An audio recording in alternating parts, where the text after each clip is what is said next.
Hello, hello, hello. How's everybody today? Brother John Stewart on behalf of Lost Sheep Ministry coming to you today on this special day, special occasion. Y'all see I'm all smiles.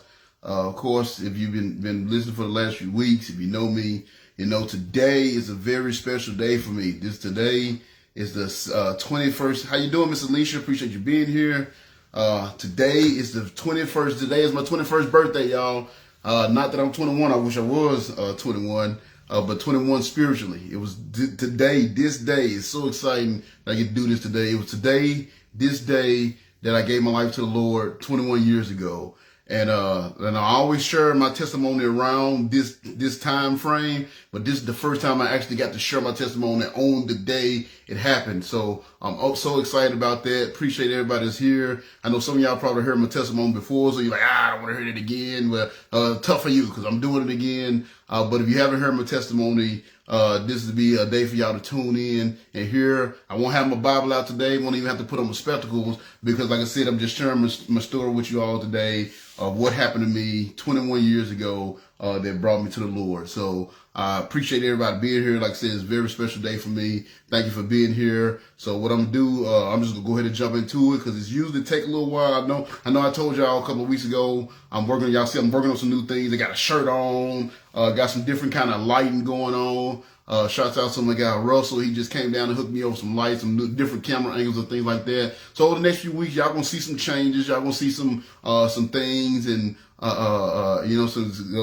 see some things, some changes. Not selling out. I know Ashley said, "You selling out?" I'm not selling out, but I am trying to grow this thing. And the Lord has been putting a team around me to help me with the technical stuff that I don't know. I don't have. I just like to focus on the word. I just want to focus on the word and getting the word out here. So I got people that's volunteering their time and their efforts to help grow the ministry. So it's really been a blessing these last few weeks. The Lord has been sending the right people my way to do this thing. So I'm excited about it. And just the fact that it lined up with my 21st birthday, I don't think that's a coincidence. I think God's like, all right, it's time to go to the next level. So we shall see. Only time will tell. But we're going to start off tonight. Like I said, I'm just sharing my testimony, so there is no review. I want to say hello to everybody. Of course, I'm Brother John Stewart on behalf of the Lost Sheep Ministry, the Lost Sheep Ministry, sponsored by Revelation Baptist Church. And I'm here to bring y'all not necessarily a lesson tonight, but even though there's some lesson come from it, but I'm going to share my testimony with y'all here tonight. So with that being said, like I said, I'm going to go ahead and pray and jump into it because I know I've been saying I'm going to make the video shorter, which I am, but my testimony is always, it's a long ordeal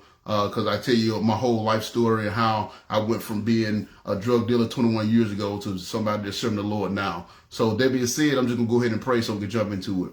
Dear Lord and Father, thank you so much for this wonderful day. Thank you so much for this moment. Thank you so much for all those that will tune in tonight to hear this video. Whether they hear it live or they hear it later on, Lord, I pray that this video tonight will touch their hearts, help them see. I know as I'm going to talk about tonight, when I was going through my life and the things I faced, some of the things I saw kind of turned my heart cold towards you, turned me away from you at times. And I pray, and I know there's others that's going through the same thing with the struggles that we face in this world every day. So I just pray by sharing my testimony here with them tonight that they will see that the things they're going through is never meant to pull them away from you, and it's actually meant to pull them closer to you, and more importantly, prepare them, give them the strength they need to do the work that you have for them to do. I pray that I'm able to relay that message with my testimony, and I'm praying that ones that need to hear this message, it would get to them, touch their hearts, and get them to want to get their whole hearts to serving you, just as I did all those many years ago. So thank you for this special day. 21 years of serving you, Lord, and it's been magnificent. It's been a great day thus far, and I look forward to see what this next year is going to bring with all the new changes and all the new people you bring into the ministry to help this thing grow. So thank you so much for all you've done and given. Thank you for this moment, and I pray you let your spirit flow through me tonight as it did 21 years ago for the first time, so that I may be able to bring this testimony and help somebody turn their hearts to you. Thank you for all you've done and given. Say this prayer in your wonderful Son, Jesus' name. Amen. All right, so again, doing some different things, got some new camera angles. Everything looks to be good and stable right now. So hopefully everything work out. If I have to move the camera around or something like that, so this is all kind of experimental, first time trying it, but I'm so excited about it. So again, here tonight, if you saw my post, I'm here to share my testimony with everybody tonight. Tell you how I went from being a drug dealer 21 years ago, to serving the Lord wholeheartedly, this time today, and being a minister of the Lost Sheep Ministries. So, it all started, I want to start with a Bible verse as always. I got to bring some kind of Bible in there. In the Revelation chapter 12, verse 11, it says they overcome the devil with the blood of the Lamb and the word of their testimony. And that's how we defeat the devil. Your testimony is one of the most powerful tools outside of the blood of Christ that defeats the devil. So that's why it's so important. And that's why it's so important that once you take upon that mantle of Christianity, that you step away from sin, because it's not that it's going to make you lose your salvation, but it can ruin your testimony. And that's why it's so important for you to make that change. When you make that decision, to also make that change, so the Lord can really use you in a mighty way. So that's why that's why I always, once a year, when this time goes around, I like to share my testimony. I share the gospel. I share the gospel first, which is the blood of the Lamb, and then the next week I usually share my testimony, because those are the two most powerful tools we have to defeat the devil. And I've seen it happen. I've been in situations where I went into jail. Y'all know I started preaching in the jails a few years ago, and I can't tell you how many times I go into a cell and the guys did not want to hear anything about Jesus or the gospel or the Bible, but they will be willing to listen to my testimony. And at the end of that testimony, we get a whole cell of people, 15 to 20 guys getting saved. So the testimony is powerful. It's very important. Your most important tool when you're going to come up against the devil outside of the blood of Jesus Christ. And that's why I want to share that here with y'all today. And I do it once a year for all the new subscribers or the new viewers that maybe didn't see it the year before. They get the chance to see why it is that I do what I do, and why that I have the Lost Sheep Ministry. So that's what I said. Revelation 12:11 says you defeat the blood of the Lamb, defeat the devil by the blood of the Lamb and the word of your testimony. So I've shared the blood of the Lamb with y'all last week. I'm gonna share your testimony with me, my testimony with you tonight. So if there was a Bible verse that relates to my life and my testimony, it would be Romans 8:28.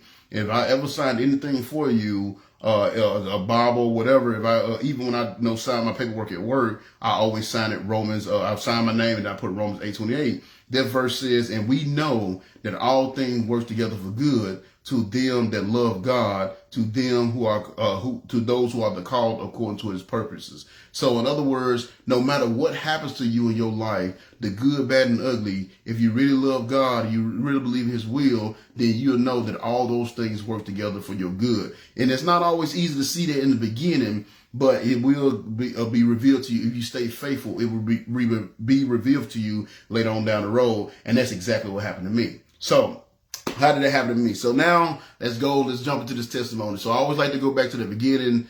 First time when I used to do my testimony, my preacher, I never really talked about my childhood a lot. I kind of hit on it a little bit. And I had a cousin of mine listen to it. He said, "Man, you leaving out the most important part." He said, "Man, they need to know how you grew up, what you went through." So he told me, start off sharing your details of your childhood and then get into the God stuff. I said, all right. So I always like to go back to the beginning. So I'm John Stewart. Of course, I'm raised in Memphis, Tennessee, North Memphis to be exact, North. Raised in North Memphis, Tennessee. Grew up there, lived there my entire, basically from childhood until I was finally moved out to Nashville when I went off to college. It was little spurts where I didn't live there, where my mom would have an apartment here and there. And so little times where we didn't live in North Memphis, but we always ended up back there in my grandmother's house. I was raised by my grandmother. So my mom and dad, they had me, my mom got pregnant with me when she was 14. And my mom was 14, my dad was 15, so they was very young people when she got pregnant with me. So you know what I'm saying. So and it sounds like that's rough, 14-year-old, but my mom, man, in the beginning, man, she was a soldier, and I still have a relationship with her today. It ain't a mom-son relationship that you normally have, but I still, because man, in the beginning, she was a wonderful mother. She was a strong, independent. She worked her butt off. Even though she had when she was 14, she still graduated high school. One of the things, and this is going to come up later on, one of the things she did, one of her teachers, she was getting ready to drop out because, of course, she was pregnant. And she had already got kicked out of, I don't know if she got kicked out of, but she wasn't going to regular high school. She was going to a Memphis technical school. It's called Memphis Tech. So that was kind of like another kind of school, like I forgot the word for it, but it wasn't regular school. She was already going there, and she was getting ready to drop out because they had me. And one of her teachers was like, hey, you know what I'm saying? She said, if I was to watch your kid while you're in class, would you stay going to class? And she like, yeah. So that's what he did. So she would bring me to school with her in the morning, and she would let me sit in one of her teacher's offices while she took class all day. He would watch me. And I think that's why I end up being a kid. That's why I love school so much, because I always loved school. I never knew why until my mama shared that story with me later on down the road. And then she said she would actually sit me in the class. And the teacher was shocked because, you expect most babies, they'd be crying and whining.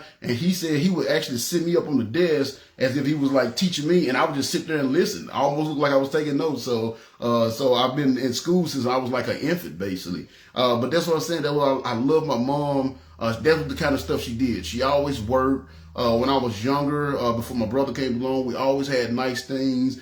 She had a nice apartment and things like that. But she was young. She was very young. She did like to drink from time to time. She did like to smoke from time to time, which wasn't bad because she still was on her stuff. She still had enough business. So then what ended up happening, I was a victim of the crack. I was one of the crack babies in the 80s. Because like I said, I was born in 79. And she was fine, like I said, till around mid 80s. She used to do, I started seeing her noticing when I was around, I say 6 or 7, because we had our own apartment out in Raleigh at one point. And that's when I started first noticing change. She had different boyfriends from time to time. And I remember she got this one guy, and he did coke. So sometimes I would go in the bathroom, and I knew, but I didn't know. But I would go in the bathroom, and she would hide like a mirror with a little half of a straw, and she would hide it up there. Kids always looking for stuff and being nosy. And so she would hide it. We had a little vanity mirror, and it had like a little ledge on the top, and she would hide it up there. So I knew just from watching movies and stuff like that, hey, people that have this stuff do coke. Which, like I said, she still worked, but she just, for a while, she just went from different guy. Every few months, she had a different boyfriend kind of thing, and it never was really stable. She took care of me and my brother, but things just started getting real unstable after a while. So then, like I said, that's about 6 or 7, I started noticing that. And then, like I said, toward the end of the 80s, that's when crack really became, that crack epidemic hit. So I would say around about 8 is when she started it. She started getting on the crack bad when she went and had her kind of thing. And like I said, she always worked. She always had a job. We always had our own place. She always had her own vehicles. But when that crack hit, it just changed everything. You know what I'm saying? And it got to a point where she couldn't keep a job. The vehicles that we had were either broke down or they would be repossessed. We couldn't keep a place, though. I said I always ended back in North Memphis. We'll go somewhere and we'll get a place for 2-3 months, and she wouldn't pay the rent, and then we just end up back at our grandma's house in North Memphis. So that kind of happened. So that started when I was like 8, 9 years old, and then by the time I hit 10, she was just full blown crack addict. She was full blown crack addict. Just stopped working completely. Stopped taking care of us completely. She basically just dumped us off on my grandmother. By this time I had my younger brother, because I was about 10, and my younger brother was 5 years younger than me. Yeah, so he was about 5 when she really got. So he never, because he was about 3 when she started the coke, so he never really got to see the good, wholesome mom. And I think that's why his relationship, even today, is kind of tumultuous, to say the least. But so he was about 3 when she started. He was about 5 when she was a full-blown drug addict. And I at least got those first few good years out of her before she went down that path. But once she fully went down that path, like I said, she couldn't keep a job at all. We was on food stamps and welfare, and of course she got the food stamp money and she got the welfare money, and it went straight to the drug dealers, either to go buy more product, more crack, or to go pay for some she had already pre-ordered, so to speak. I know it sound, and I use pre-order, that wasn't the term they used, but you know what I'm saying, because you got back then, I don't know how they do it now, but you got your checks on like the 1st or the 15th. So basically, the crack addict just go like, hey, my check, if it's the week of the first, right before the 1st or the 15th, they just go to the drug dealer like, hey, my check coming in next week, then they're going to get something. So that's what they do. They're going to get something. And then when the check come in, they had to go pay the drug dealer, kind of thing. So that's where all our money went. It got to a point where, we couldn't, we would have food in the house, And really, if it wasn't for my grandmother, we wouldn't even eat. You know what I'm saying? If it wasn't for my grandmother, we wouldn't have even had a place to stay. And you know what I'm saying? So that's what ended up happening to her. And like by the time I was 10, like I said, at that point she was full blown drug addict. So and she stopped, she wasn't able to keep a job, obviously, started stealing real bad. It got to a point where, you know, even with my own mom, like if we had any money or anything like that, we actually had to hide it. Like, you know what I'm saying? It's so weird because in my house now, I just leave money laying on my desk or something like that on my nightstand, no problem. But when I was little, I would have to hide. I actually would have to sleep with my money in my underwear to keep my mom from stealing it. You know, and that kind of, that hurts, you know what I'm saying? Your own mom, you think there's somebody that want you to be fine or whatever. But that's what I would have to do. I would have to hide my money. I would actually have to sleep with money in my underwear. If I had money and especially if she found out or somebody, told her I had some money or something like that, I would have to sleep with her. Sleeping on the pillow didn't work because she just came and got it like the Tooth Fairy. You know what I'm saying? Or hiding under the mattress didn't work. She just got it because like I said, she's stealing stuff to support a habit. But I would have to sleep with it in my underwear, and that's the only way I can wake up with my money in the morning. And that was very uncomfortable. Talking about paper cuts, you know what I'm saying? But that's kind of what happened. And then, like I said, by the time I was 10, once she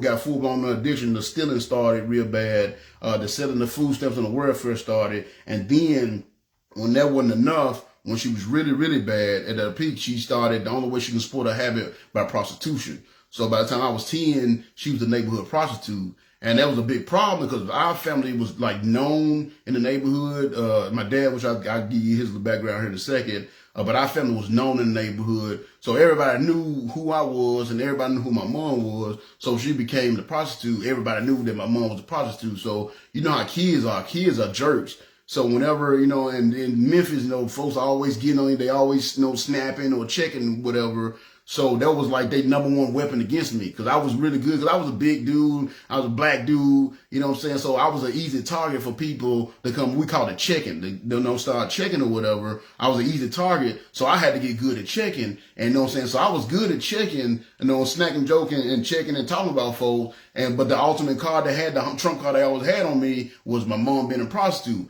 And they were like, you know what I'm saying? So when it got to a point where I was just getting on them, they were like, that's all right. That's why I had your mom last night for $5. Or something like that. And it hurt, and that always did that mess with me, because that was my mom. Because like I said, even though she was going through what she, with a kid, you don't always see, even your parents are horrible, you don't always see, you still see the beauty in them. Because like I said, even though my mom had got to that phase, she was still mom to me. I never saw her as a drug addict. That's why like now when I see people treating drug addicts horribly, things like that, it bothers me. Because I was, that was my mom at some point. My mom was that drug addict at some point. That was my mom. So it bothers me when I see people doing that. You know what I'm saying? Because I know that there was somebody, even though they might be a drug addict in your eyes and they might be worthless to you, there's someone that loves that person and misses that person. You know what I'm saying? So I always seen so again, that was my mom, and that's kind of started about 10. That's when our relationship kind of started really ripped apart. And once I got about 12, I really realized that she was gone basically. Like my mom was no longer my mom. She was gone kind of thing, and it really broke my heart because I remember writing poems to her all the time. Like, I was thinking like, if she just knew how much I love her, maybe she'd give this stuff up. It ain't no way that she gonna put this drug before me. So I would write her poems. I wouldn't see her for days, weeks at a time. When I did see her, she'd come to the house, take a shower, or, we call it a horse bath, and she was right back out, And I would leave. I knew she would be in the bathroom. I knew she would go to the mirror, put her makeup and stuff on. So I'd leave, I'd tape a little poem or a note on the mirror. And, And I come in, and I know she came in and took a shower, and I go in there and my little note still be on the mirror. She didn't even pay attention to it. So that's that what really kind of led me, things started getting rough once that started happening. So, cause again, we didn't have no money. So I was end up living with my grandmother, and she was that raised us, which like in most black neighborhoods, that's what ended up happening anyway. And my grandmother ended up raising us. And it was not only me and my brother, but I had 3 other cousins that was living in my grandma's house as well, because my auntie, she passed away at a young age from heart problems. So my grandma had me and my brother, and then my other aunt's 3 kids, and all she had. supporting us was, welfare and food stamps, which they didn't get a lot to support the whole, five different children. Like I said, me and mom got food stamps and welfare for us, but she always spent it, so it never really helped out, kind of thing. So that was kind of the situation we ended up in. Then not only that, we had we had a huge house in North Memphis. To where, so we had my 3 cousins, we had me and my brother, and then I had an uncle that stayed there on the other side of the house as well. And he stayed at the house, and I don't know how the arrangement with him, my grandma, I guess he helped pay some of the stuff or whatever. But he was, actually kind of one of the neighborhood drug dealers as well. And he was somebody that I really looked at. To this day, I call him my uncle. He was my cousin, but I call him my uncle. And he's the one that I really looked up to.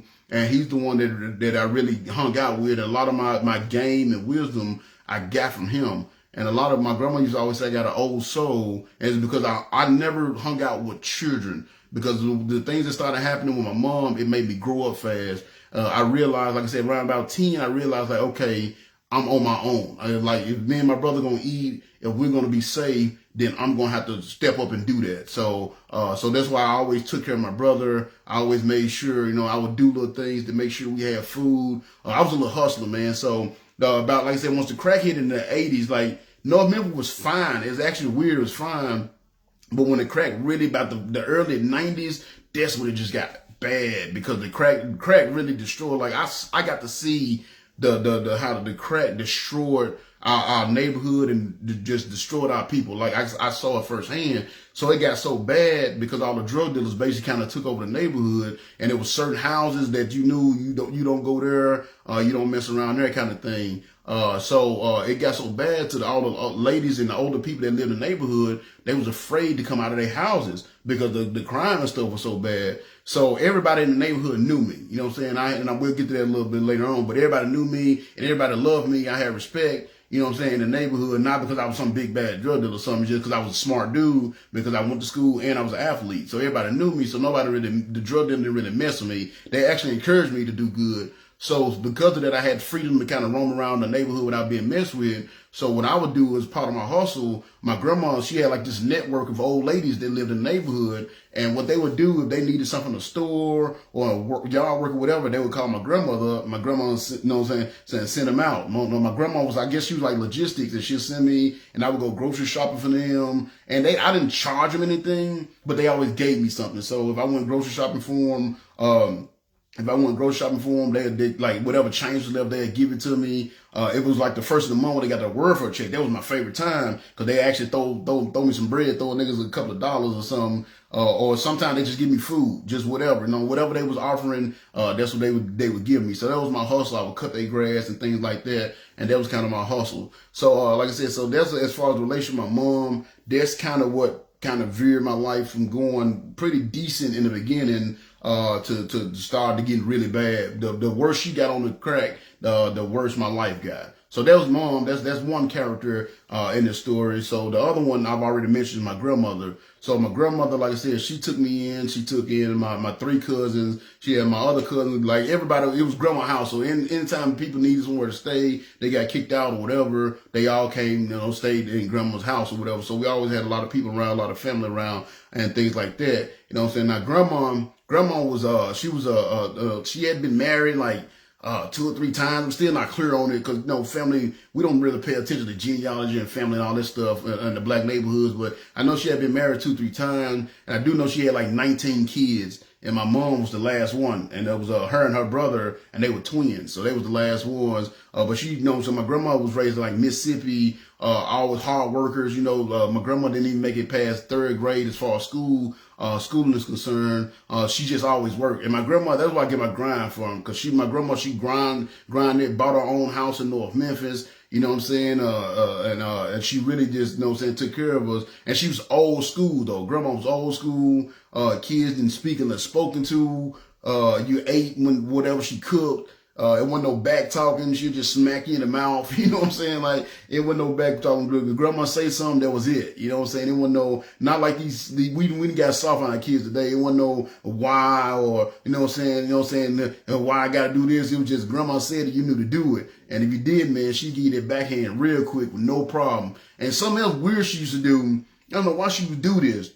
She would sit and she'll drink some water, and she'll just let it sit in her mouth for like 30 minutes, an hour at a time. I don't know why she would do this. She would just let it sit in her mouth for like, you know what I'm saying? And if you was getting the run of your mouth and talking, she would just spit this water in your face, bro. And by this time, it was just like slob and everything, because it was in her mouth like 30, 40 minutes. You know, it was the most disgusting thing ever. But my grandma don't play. I learned how, you know how when you're an adult, and you know what I'm saying, you might not want to hang out with somebody. So you might say, oh, well, you know, I got this going on, so I don't think I'm going to be able to make it. And I'd be there like, Grandma, no, we don't. You know what I'm saying? And Grandma just, like, without even looking back, she said, bam, just hit me, backhand me right in the mouth. You know what I'm saying? And I learned not to talk when adults was talking. You know what I'm saying? And I understand now, it's like, she just didn't want to hang out with that person or whatever. So that's why she would say that stuff. So my grandma, she was old school.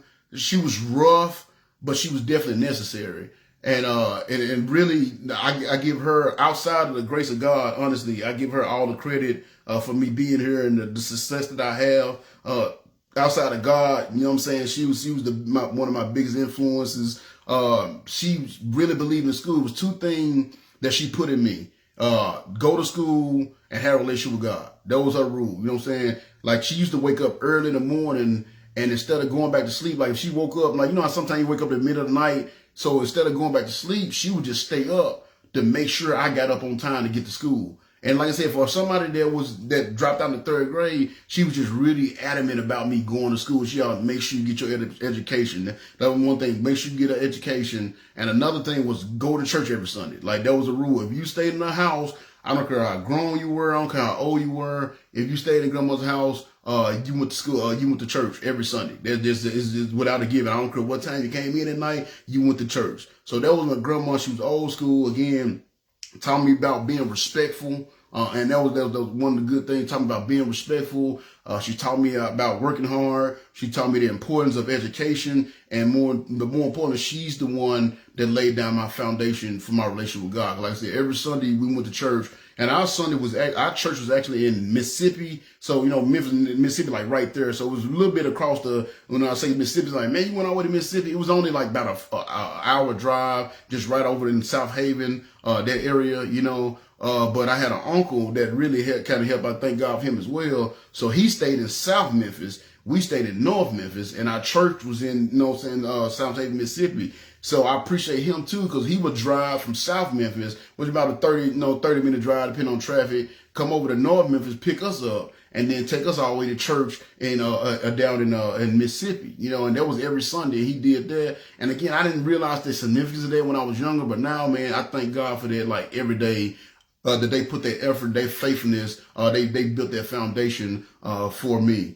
So that was kind of my grandmother. Like I said, she was hard-nosed, old school, independent, you know what I'm saying? Good God-fearing grandmother, like you find it in most hoods, you know what I'm saying? And she really instilled in me the things that I needed to be successful. So that was my mom, that was my grandmom, and then the other main character, I guess, would be my dad. You know what I'm saying? I know I brought him up. So my dad, like I said, he was 15. He was 15 when he got my mama pregnant or whatever. And he just really, when I was younger, I remember hanging out with him time to time, but he just really did nothing for me. Like, he never was really present in my life. One good thing he did do, and like I said, y'all know me, y'all know I'm huge. I got a pretty muscular frame, I like to think so. But most of that because the one thing he did do that I really do appreciate, other than, you know what I'm saying, get my mama pregnant and allow me to be here kind of thing. When I was 8, he was like, oh man, you're gonna be in the NFL, you're gonna go to the NFL, you're gonna go to the league, so we gotta get you started early. So he actually enrolled me in like a weightlifting program, when I was like 8 years old. So since 8 years old, I've been like, bench pressing like 100-something. I started like bench pressing like 100-something pounds at 8 years old. This guy, Big Tony, I don't know if Big Tony's on Facebook, but a dude named Big Tony Guyton, used to be my weight trainer.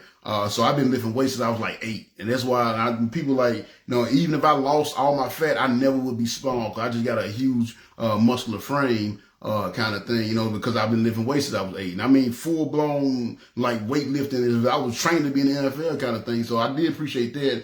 But other than that, man, he never really did nothing. My dad, he was like a hustler. He's a scam artist. I mean, and the crazy part was his hangout spot was like a block away from where I lived at. So, and it was the matter of fact, the same route that I had to take to go to school. So if I wanted to see him, I can see him, you know what I'm saying? But he never made any effort to come see me. You know what I'm saying? Never really did anything for me. Even when I went over to hang out with him, or he came and picked me up every now and again, he'd just take me over to his mama house and just drop me off with his mom. We call her Murder or whatever. So he never really did anything, no kind of effort to give me any kind of guidance and anything like that. And he was just like a shady dude. You know what I'm saying? Like I said, he spent most of his time standing on the corner with his friends, drinking beer and smoking. Like, that's all they did. You know what I'm saying? Sun up to sundown, they stand on the corner drinking beer, smoking weed. That's what he did every single day. Maybe go out and work or something, or go beg to get money, and that's what he did, you know. And he was a shady dude, very shady dude. And just one of the stories I always like to share with him to kind of show you what kind of dude he was. So, like I said, we never had any kind of relationship with him. And he was also somebody I had to hide money from, because like I said, because I was a hustler, they always knew I had money. And it's so weird in my family. I've always been the one people come to for money, which is making sense, because I was like the youngest of everybody, but I was always about my business. I was always about my business. Always about, you know, making sure that my brother had and I had, kind of thing. So whenever I see him, I would actually, like, if I saw he was on his, he had a couple of blocks he would hang out on. If I saw he was on one, I would go to the other. You know, I would have to avoid him. And if I did come across the first thing, man, you got any money on you, kind of thing. Let me get $5. You know, this is my dad asking a child for money, kind of thing. So I would have to avoid him just to keep money in my pocket, kind of thing. So anyway, so we never had a relationship. That's kind of the base of our relationship. Not really much to say about him other than that. That's how he was. But one thing that he did that really hurt me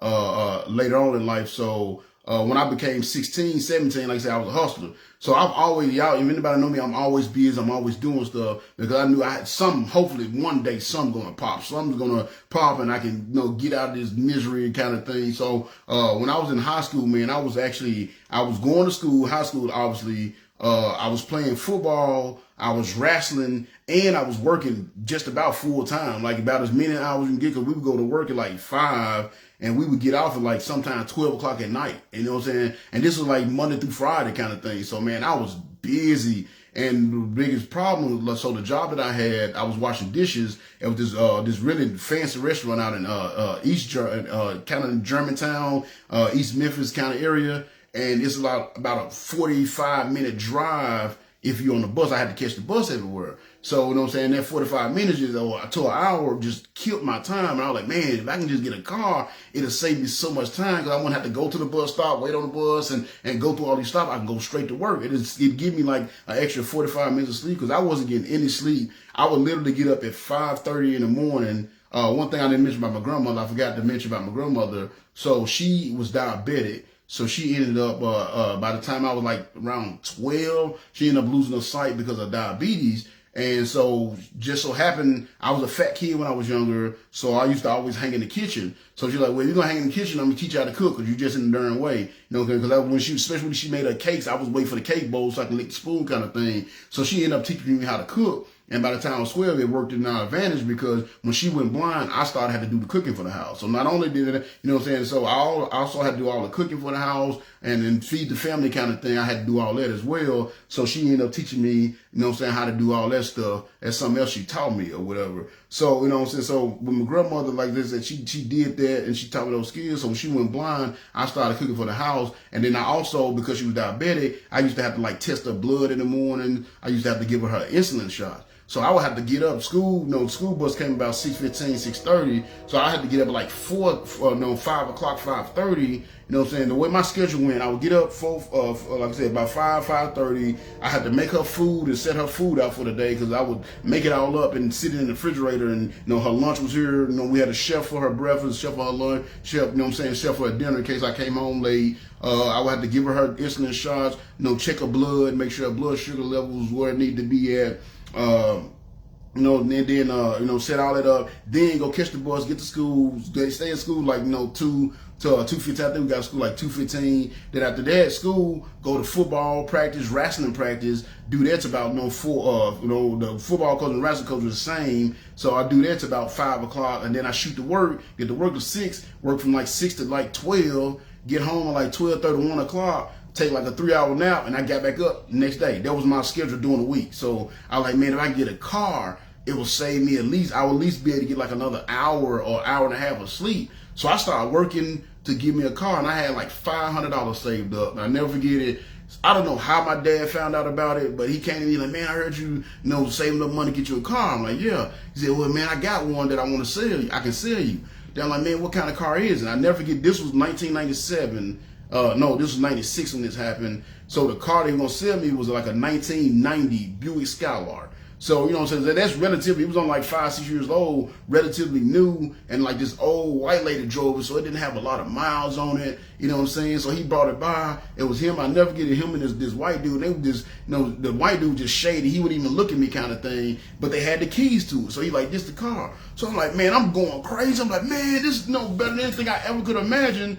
Like, man, how much is it? He was just like, well, how much you got? I'm like, man, right now I only got $500 saved up. He's like, bet, that'll work. So I gave him the $500. He gave me the keys. But he's like, look, this is what I need you to do. Because we had like a really big backyard in our house. He's like, I want you to park the car in the backyard and don't drive it. He said, I got to still got to work on getting a title and all this stuff. He said, so don't drive it just yet. Just park it in the backyard and, you know what I'm saying, and just keep it there until I get the title. So I'm like, okay, that's cool. At first, 2 weeks went by and I didn't hear from him. Like after that day, I didn't hear from him. So 2 weeks go by, I didn't hear from him. And it got to the point, I'm like, I'm a teenage kid. I got keys to this brand new, spanking new car, basically. I'm not finna just let it sit in my yard. So I just started, driving it. Me and my cousin Chad, we just started driving it all over Memphis, driving it to school and things like that. And then, 4 weeks go by, and I like, hey, Pastor Dave, man, what's up with the title? No, he called me. I heard you driving the car around. Like, I am. He said, I told you not to drive until I get the title. I'm like, well, man, it's been 4 weeks. I need the title. So every single time I brought it up, this went on for like 6 weeks. Every time I brought it up, he just avoided. So I was like, you know what? Something going on. I said, I think, and then finally I hear like this car might be stolen.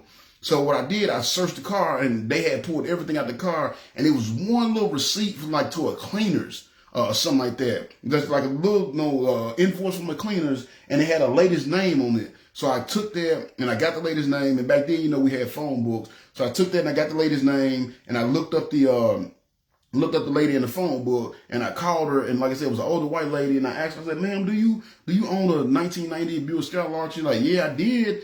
She said, but my son stole it. And I said, ma'am, I think your son sold it to me, and I said, I'd like to return your car. So I was going to take it back to her. And then my grandma said, boy, you crazy? Like, you go over there, she might have the police waiting for you. She said, she want a car, she better come get you. She said, matter of fact, call the police and have them come pick it up. And so that's what I did, man. I called the police and I told them, hey, I got this car. I told them the story. And I never forget, it was like a white detective. And he had like tears in his eyes. And I don't remember his name, but I remember he said, man, you can't get your money back, right? And I'm like, yeah. He said, there's nothing we can do. Like, and the car was in good shape, so we didn't damage it or nothing. He said, you basically just lost your $500 that you worked hard for.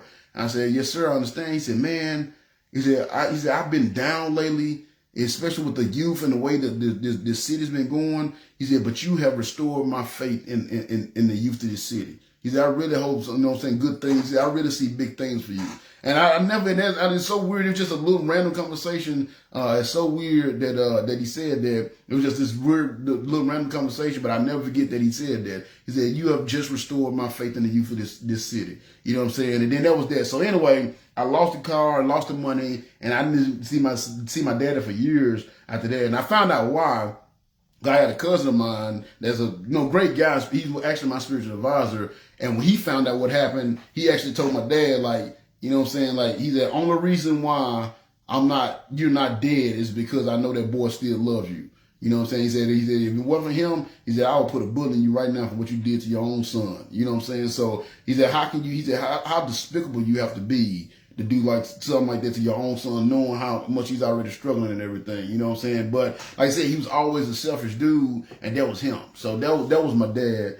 And then for the other main character, I guess, is my brother, because he definitely come up in the story. So I had a brother, like I said, he was 5 years younger than me, and he never got to see, like I said, the good side of mom. So he, by the time he was cognitive and can remember things, she was at a bad phase or whatnot. So he never really got to see the good side of her, which is so disappointing. So I was always like dad to him. Like I would have to keep him safe, because sometimes my mom, she would just take us, we'll go to some place, she's like, we're gonna hang out here for a second, and then she just dipped. And we just be in some random stranger's house, you know what I'm saying? Don't even know the people from, from Adam kind of thing. And she would just dip and leave us in these random houses. And so I have to always kind of make sure he was safe and protected and make sure nobody tried to mess with him or anything like that. You know what I'm saying? So I've always been like his big brother and protector. And so me and him, we had same mom, obviously, but we had different dads. So his dad was, you know what I'm saying? So after a while, when she really got bad, his dad actually, I can't remember about what age it happened, but his dad actually got custody of him. I believe I was around 12 maybe when that happened, because I believe my last 5 years in Memphis, he was gone. I can't remember exactly what happened, but at some point, his dad actually got legal custody of him and took him away from my mama and my grandma or whatever. But me and him, we always stayed close, you know what I'm saying? When I got older and started working, I would take him money by, his dad didn't really buy him nice stuff, so I would buy him like a nice pair of shoes, take him like some little, he liked to floss, so I would like buy him little necklaces and stuff, then the floss. So we always had that relationship, but he lived with his dad, and then him and his dad had a real spotty relationship, kind of thing. So he ended up at some point getting kicked out. His dad kicked him out, and it's a lot of other stuff that's his story. I won't tell his story, but there was a lot of trauma involved with him staying with his dad as well. So they didn't have a relationship. So he did a lot of running the streets. So he was in the streets. Like me and him, complete opposite. If you had the two of us together, you like, there's no way these dudes are brothers. You know what I'm saying? He ran the streets. He's straight part of my lane. He's straight niggerish. He has the nigga mindset. Look for trouble, looking for violence, always looking to hurt somebody, you know what I'm saying, kind of thing. Like he just the smallest thing sets him off. Just real thuggish guy, kind of thing. That's ended up being the path that he was on when he was like 14 and 15. So that's kind of like the main characters. Like I said, so when my mom got on drug, life just got rough. Like I said, we never had any money. I had to wear like hand-me-downs. Like she never bought me clothes for school or anything like that. The only way I got new clothes was, like I said, me cutting grass and going to grocery shopping for the old ladies. I saved enough money. I can maybe go to the dollar store, give me a couple of outfits, I mostly wore jogging pants because they cheap. You go $5 or whatever. So I had like 4 or 5 different pair of jogging pants that I would just kind of, alternate out with my outfits. And I had like, some t-shirts, and that's what I wore. That's all I can afford, kind of thing. I had to kind of dress myself. Kind of thing. So I often obviously got made fun of because, like I said, I never had the nice stuff. That's why I always couldn't wait till I turned 16. I got to actually work and buy my own stuff and start coming fresh. But up until that point, I can only just afford what I can afford from cutting grass. And like I said, I never really charged the old ladies full strength. So sometimes I could have this huge yard and they might give me $5, $10. You know what I'm saying? I didn't know the difference. I was just having to have that $5 or $10 in my pocket or whatever. So that was my childhood. For the most part, I was a good kid. But everybody I hung with, especially early 90s, I always like to say I was a sheep raised by wolves. You know what I'm saying? Everybody that lived in my house, my other cousins that I said lived with me, my uncles, everybody that I was around, that I was raised by, that had influenced my life, they were either on drugs or sold drugs. They was in gangs, murderers, rapists. That's what I lived around, like every single day basis. You know what I'm saying? But even though I was surrounded by that, I was always different. And when I talk about people had respect for me, that's why they had a respect for me, because I was always different. I never tried to be that. Anybody from Memphis can tell you, you know what I'm saying? I never tried to be a gangster. I never tried to be a drug dealer, nothing like that when I was in Memphis. I was always just me. You know what I'm saying? I love going to school. We had a community center called Greenlaw Community Center. I spent the majority of my time at Greenlaw Community Center doing little activities there. You know what I'm saying? I was quote unquote the good kid. Now I did have bad friends that I hung out with, and every once in a while they'd get me do some terrible stuff. But the most terrible, diabolical thing I did when I was younger, I did used to steal a lot. Because like I said, I didn't have money. So if I wanted, anything, I would have to steal it. So, especially the grocery store. So my cousin, if she wanted something from the grocery store or she needed baby clothes or something like that, she'd just kind of give me a list. And I guess it was boosted and I would just go steal it from them. So that was my biggest thing. And I did that up until one time I finally got caught stealing. And it was crazy because it was just something just stealing just to be stealing. One of those situations, I was just stealing just to be stealing. I got caught stealing some candy, and I ended up actually going down to juvenile. I didn't have to stay, but I had to go book myself. And that kind of scared me straight. And it wasn't even the fact that, it was kind of the fact that I went to juvenile, But what hurt me the most was the look in my grandmother's eyes when she came and picked me up. Like I saw that disappointment. And it's kind of like, when you have daughters, you don't really have to scream at them, spank them or nothing like that. You just give them a certain look and they kind of usually get the job done. And I never forget the look my grandmother gave me when she came and picked me up down at the juvenile office. And that really broke my heart. And I haven't really stolen anything since then that I can recall. You know what I'm saying? It's still not going to stores, stealing stuff, kind of thing. So like I said, for the most part, I was a good kid. That was probably the worst I got into because I stayed busy. And that was the thing that kept me out of trouble. I stayed busy. When I was, you know what I'm saying? Like I said, when football season was in, I played football. When basketball season was in, I played basketball. Even though I might not look like a basketball player, I played basketball. When track season, I ran track. And I actually ran track. I didn't just throw the shot put in the discus. I actually ran track. Cause we had such a small team that, a lot of times where as long as I participated, we still got points. So I ran track. So I was always doing something. I was a Boy Scout, and that's going to come up again here in a little bit. I was a Boy Scout, as well. I did that. So I was always doing something. That's why even today, I'm always doing something. It's very rare or hard to catch me just out of the blue. You're not going to catch me. I'm usually got somewhere I need to be doing some stuff. So you're rarely just going to be able to roll up on me and catch me because I'm usually, my days are planned out. I just stay busy. And it's always been like that because that's what kept me out of trouble. So, you know what I'm saying? So again, for the most part, that was the worst thing. I never got in the streets. And like I said earlier, the reason why I never got into drug dealing because of drug dealers.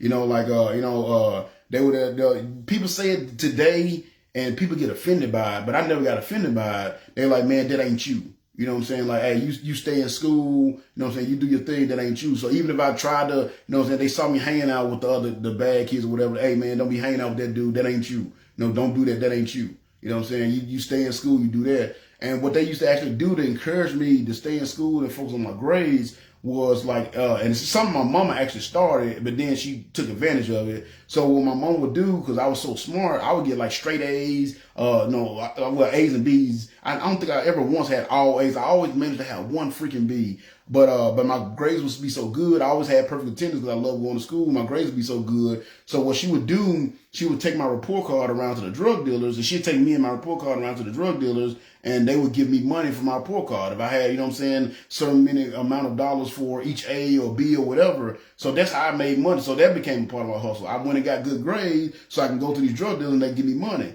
And it started off, that's how I started off. And then eventually my mama started taking my report card and going to the drug dealers herself. And when they would give her the money, she was keeping it. And one of the guys found out because, hey, did you get that money I gave your mama for your report card? And I was like, what money? So they like, all right, from now on, you bring the report card. So that's what I would do. Like literally, I would go from corner to corner every report card. I couldn't wait for a report card to come out. So I would go from corner to corner each 6 weeks. So we got a report card every 6 weeks. And I go from corner to corner taking my report card to these drug dealers, and they would give me money. You know what I'm saying? And they always like, man, look, I know this look glorious and everything. He said, man, but don't get in this life. He said, you're smart. You got God got better things for you, kind of things. Like, this ain't you. And that's what everybody like, man, Big John, like, even people tell you right now, they're like, man, was Big John a gangster? Nah, that wasn't Big John. And I never tried to be. I never tried to be something I wasn't. I was who I was. I love going to school. I love doing activities at Greenlaw Community Center, and playing sports and all that. That was me. I never tried to be something I wasn't. And that's why I had the respect of the people in my neighborhood. You know what I'm saying? And I know a lot of time from the hood, when you're smart, a smart guy, nerd or whatever, because I was being considered a nerd, people pick on you and whatever, but they actually encouraged me in my neighborhood. And I always like to say, North Memphis actually raised me.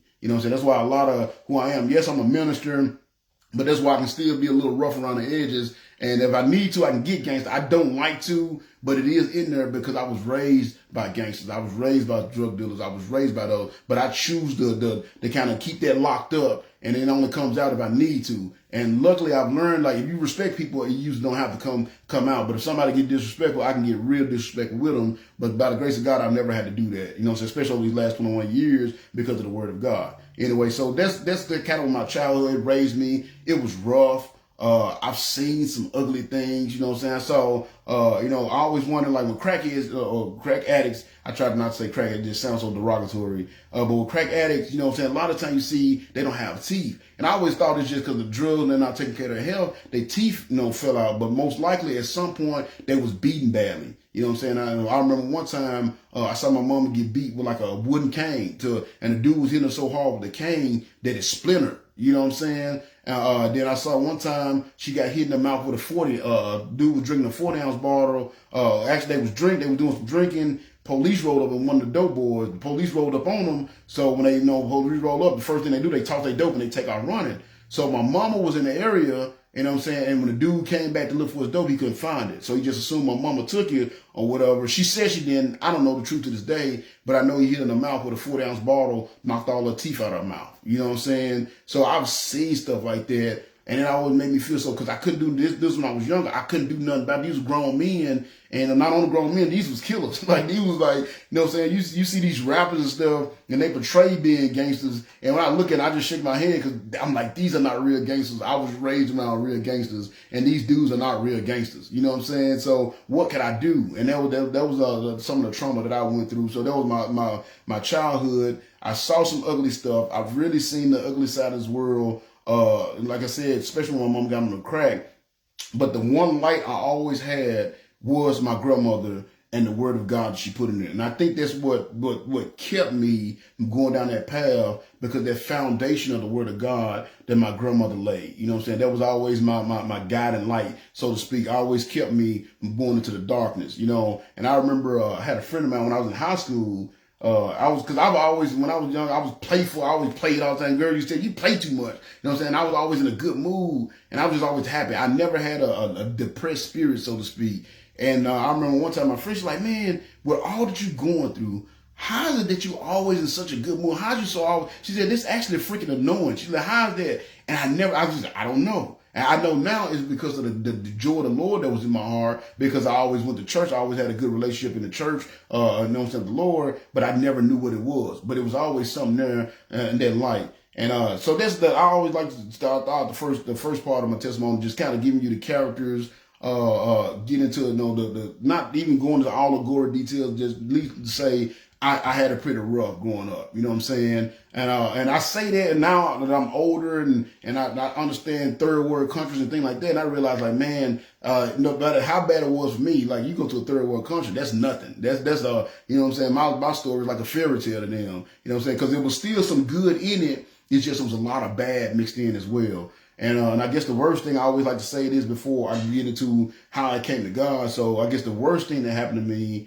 when I was younger, we actually had a guy, one of my uncles, or I don't know if he's my uncle or cousin, I don't really have a relationship with him, on my dad's side. And then I had a cousin that moved down on my mom's side, and both of them molested me as a child. You know, and I always say molested because it just sounds nicer, but it was actually like full-blown rape. Like, I was getting raped by these guys from the age I was about 4, probably till I was about 10. When I got a little bit older and I can understand, they kind of stopped doing it. And even though I think they just kind of realized, like, hey, we ain't gonna be able to do this too much longer, kind of thing, because I stopped becoming of age. And it's weird because I never realized, a lot of people like, man, why didn't you just say something? You don't even realize that it's wrong. And the way they make you feel, like, you know what I'm saying, they almost like they doing you a favor, they taking care of you, kind of thing. And you know what I'm saying, and both of them is weird, because both of them at the time were like the favorite people, because they was the only one, like I said, I only hung out with like older people. A lot of kids didn't like to hang out with me because I was very mature for my age.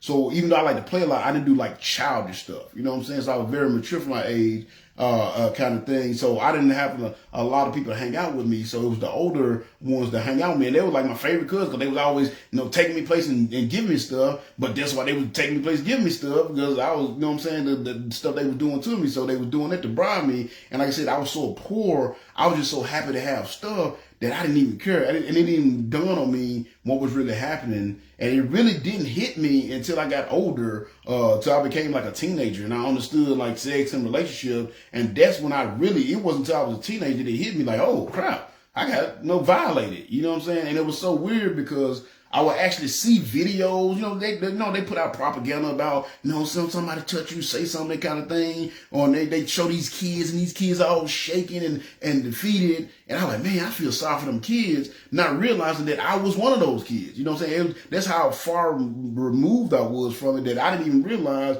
that I was that person that they were talking about in that propaganda campaign or campaign or ad or whatever. Like, I was that person, but it's just the Lord protected me from it, I guess. You know what I'm saying? So I didn't even realize supervisor. So that was one of the worst things that happened, on top of, having to see my mom deteriorate. Because like I said, I saw her go from this beautiful, strong. My mom was very beautiful when I was younger. She was very beautiful. I was like one of the most beautiful black women I had ever seen.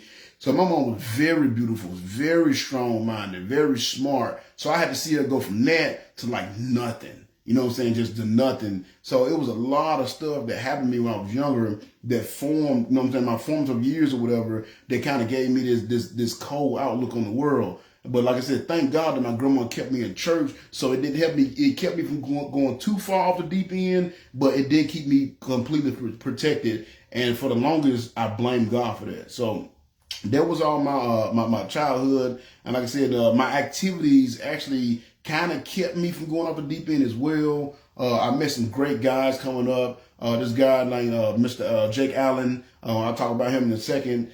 He was my scoutmaster, and he ended up becoming like my dad. Like, you know what I'm saying? He really took me under his wing. You know what I'm saying? Outside of scouting, he would buy me clothes and things like that. And he really just became like my dad. And he just that male figure in my life. And he was my dad, because I started Boy Scouts when like 8 or 9, and I was in it till I was 18. I actually became an Eagle Scout. So he was like my dad. And then we also had a guy named Derek Owsley. He was actually my first supervisor. My first job I was a dishwasher, like I said, this fancy restaurant, and he was my supervisor, and we just became like father and son. Matter of fact, I still call them, both of these guys, I still call them dad to this day. I send them, send them Father's Day gifts, send them stuff for their birthday. I still talk to them to this day, and it was like over 30 years ago, because they really made a huge impact on my life. So it was bad, but it was also good, and that's what you got to understand. That's what you got to do with God. You're going to have the good, you're going to have the bad as well. You know what I'm saying? So it was a lot of bad there, but it was some good too. And because of my attitude and because of my outlook on life, I guess I'm more optimistic. I took the bad. I focused more on the good than the bad. Whereas my brother, he did the opposite. He focused more on the bad than the good. So that's why we're completely opposite. You meet him like, he's one of those guys you definitely don't want to meet in the dark alley. You know what I'm saying? People say that about me, but I'm like, you know what I'm saying? They say, oh, I hate to meet you in the dark alley. And it always blow my mind. I'm like, I'm just as dangerous in a light alley. Like, just the lighting ain't gonna do nothing. I'm a bad dude if it come to that point. But anyway, my brother, he definitely somebody you don't want to meet in the dark alley kind of thing. And that's most of the people from the neighborhoods. When you see these hood guys and you see them doing these crimes and they selling drugs and they really destructive to themselves, is because they took all that negativity and that's what they focused on. You know what I'm saying? And when you see the ones that actually get out of the hood and excel, it's because we focus more on the positive. And, you know what I'm saying? That's what everybody like. You're going to have good stuff to happen.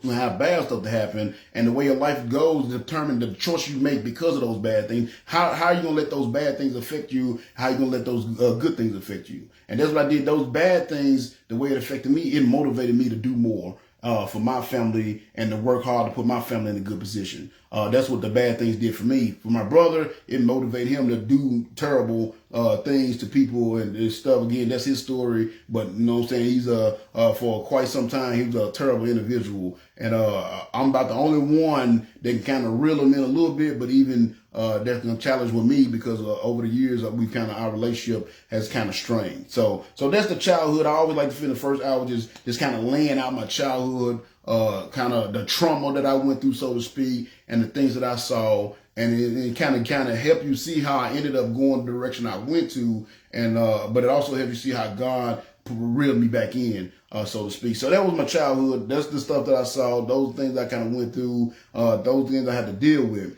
So fast forward, so I had to go through that in my childhood. I finally get to a point where I can get to standing on my own 2 feet. I ain't got to depend on my mom. I ain't got to depend on my dad. I ain't got to depend on my grandmother. I can stand on my own 2 feet. I became a man. So because of all my activities and good in sports and my education, I was able to get a scholarship. So I actually had a scholarship to go to school in Minnesota to a place called Concordia University. Thank God I didn't go there because it is so cold. Actually, matter of fact, the reason why I didn't go there, because the friend of mine, he was the quarterback, he was a year ahead of me. He went there the year before me. And when I saw him the summer before I was supposed to go to school, he said, I was like, man, I was so excited. Like, bro, what we going to do? You know what I'm saying, man? What kind of thing going on up there? He said, man, I ain't going back up there.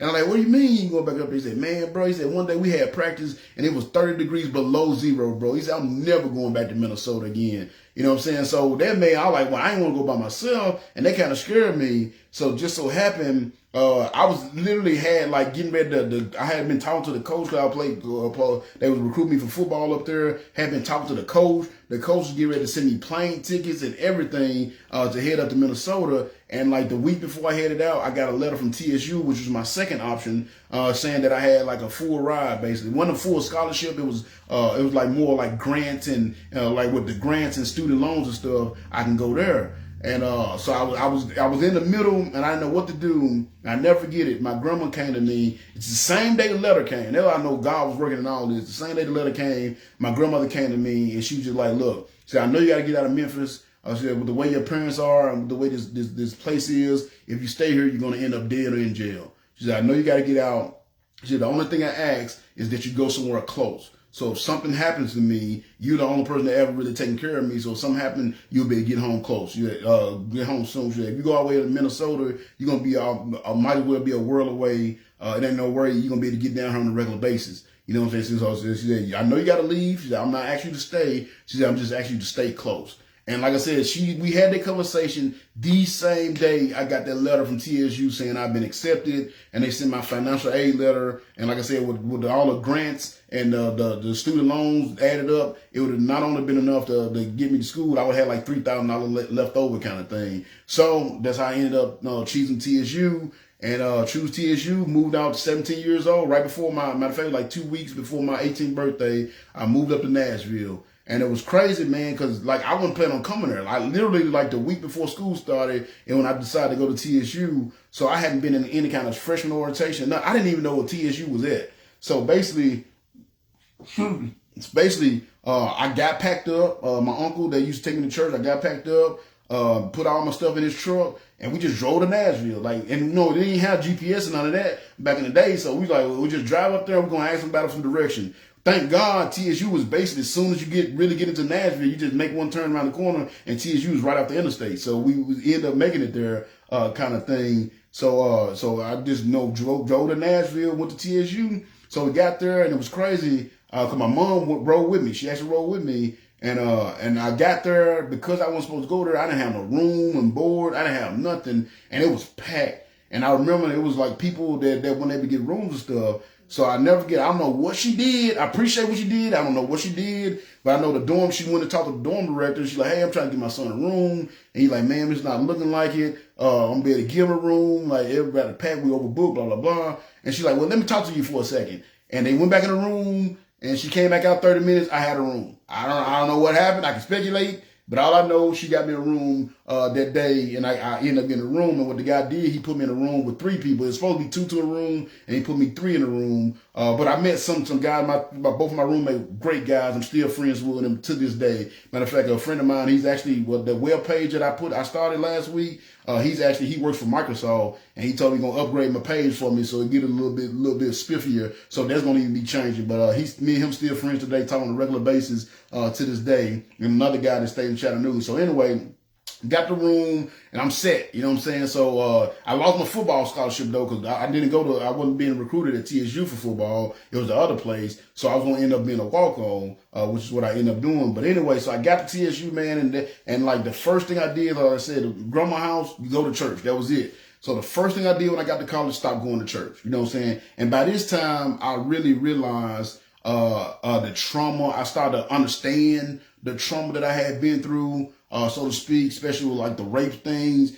And so it really kind of turned my heart against God at that point, because I came to this self-realization, like, hold on, man, my life has been jacked up. Like I was always happy. I didn't see it, but what it was when I got to TSU, because I started meeting other people. And I started seeing how other people live. Like Nashville was like Mayberry to me. I'm like, oh my gosh, it's so nice. I ain't got to look over my shoulder. Like, you know, you got to lock your car doors. Now, it's like that now, but it wasn't like when I first got there in 97, Nashville ain't as bad as it was now, but it was just so much nicer. And you know what I'm saying? And going hanging out with other people and seeing their families and how their family was. I'm like, man, my life was jacked up. You know what I'm saying? Like I went to one of my my friend, one of my college roommate, we went to Chattanooga and stayed with his family for the weekend. And I mean, his house was nice, had a mom and dad at the house, and it was like, being in an episode of Fresh Prince of Bel-Air or something. So it's like I said, I'm going to meeting these other people, meeting their families and seeing how they lived and how they was raised. That's what made me realize how messed up my life was. That's why I like, again, a lot of times you see these guys in the hood, you're like, how can they live like that?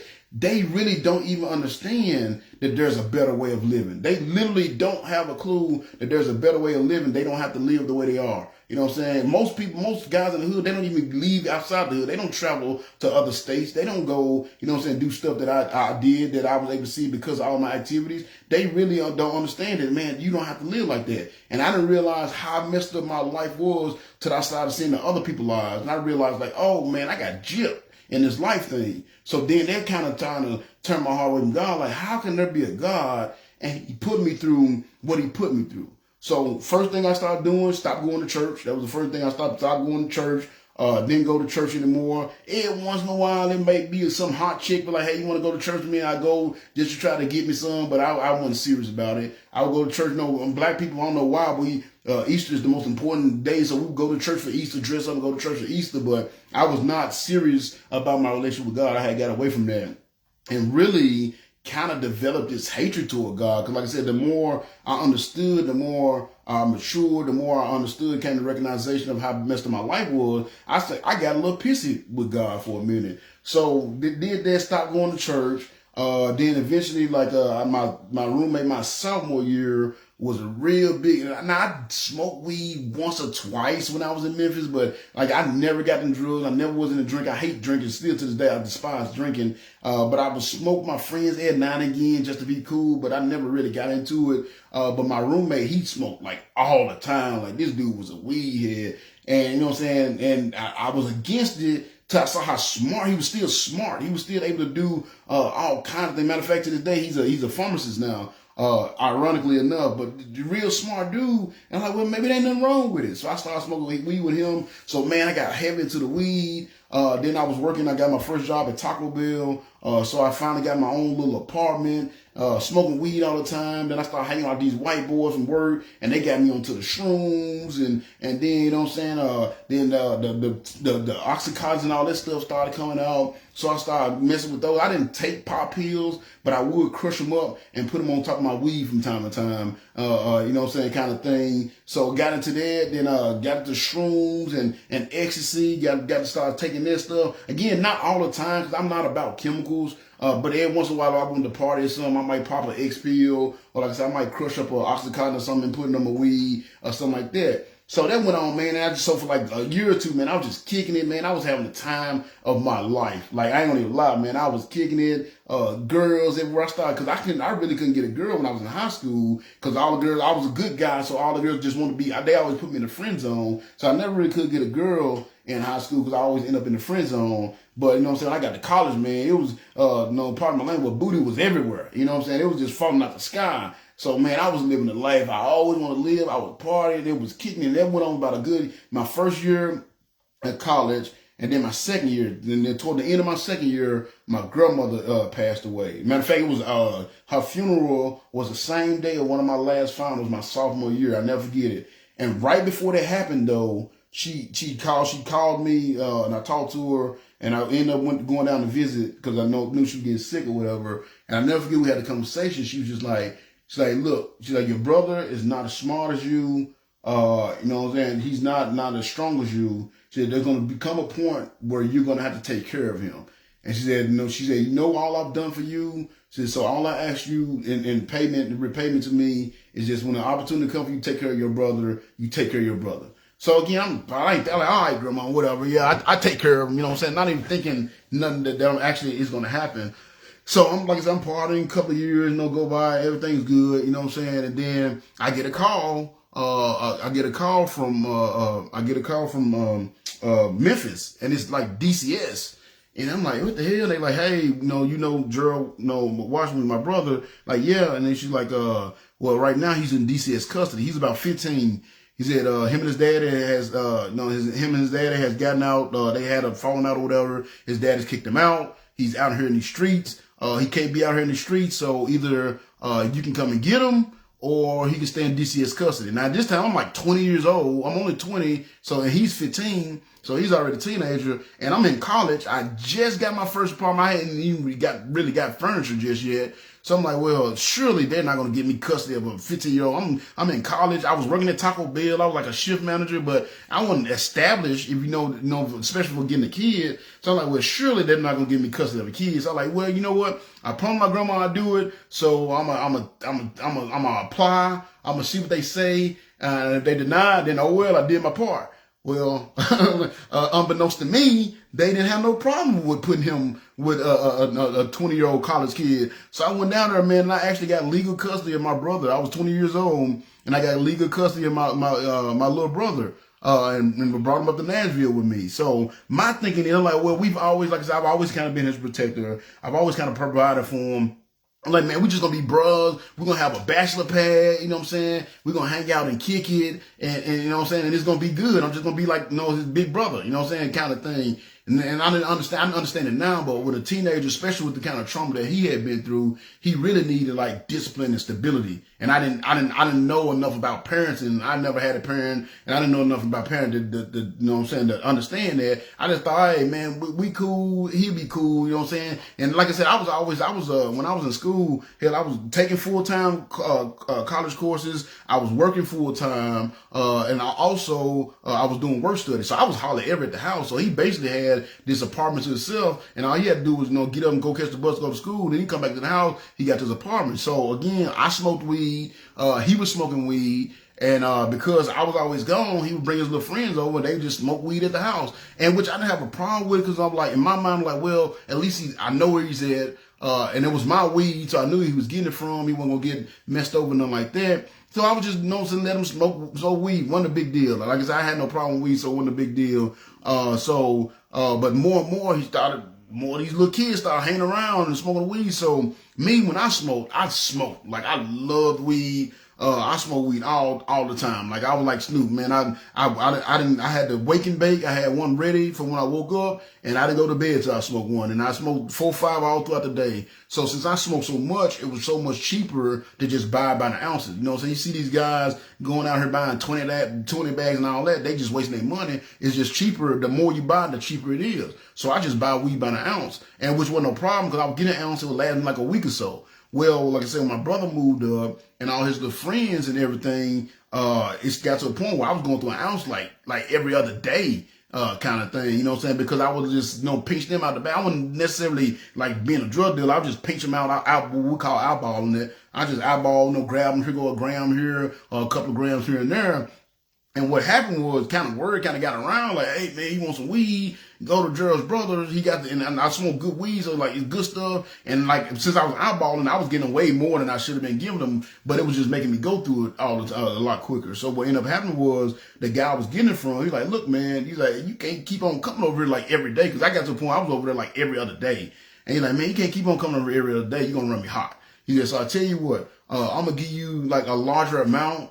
And when you get rid of that, then, you know what I'm saying, bring me the money back from it, and I, you know what I'm saying, I'll give you some more. You can re-up. And so, not trying to be a gangster or a drug dealer kind of thing, I just kind of fell into it, so to speak. You know, I want to put the image out like, oh yeah, I just bossed up. No, I just kind of fell into it. And even when I began doing it, I'm like, well, my thinking was, okay, because the first thing he gave me was a £1/4. And of course, because it was a £1/4, it was much cheaper. So I'm like, okay, well, I got this £1/4, you know what I'm saying? And it was cheaper. And basically, I calculated to where if I kept the ounce to smoke for myself and I sold the other 3, I was basically smoking for free. That was the only way. What I was thinking. Like, oh, I get to smoke for free. So I was just doing it just to support my habit. I wasn't doing it to like make money off of it or anything. And then but again, with the £1/4, it was much cheaper, and plus it was a larger volume. So I was like, well, if I'm going to do this, I'm going to be serious about it, because everything I do, I go all in. You know what I'm saying? So I was like, well, if I'm going to do it, I'm going to get a little bit more serious about it. So that's when I went and actually got a scale, and I actually got baggies, and I would have like different color bags. I would do like little promos. I would have like different color baggies. Like I would have like red baggies for like Christmas, and you know what I'm saying? It was just little stuff like that, you know.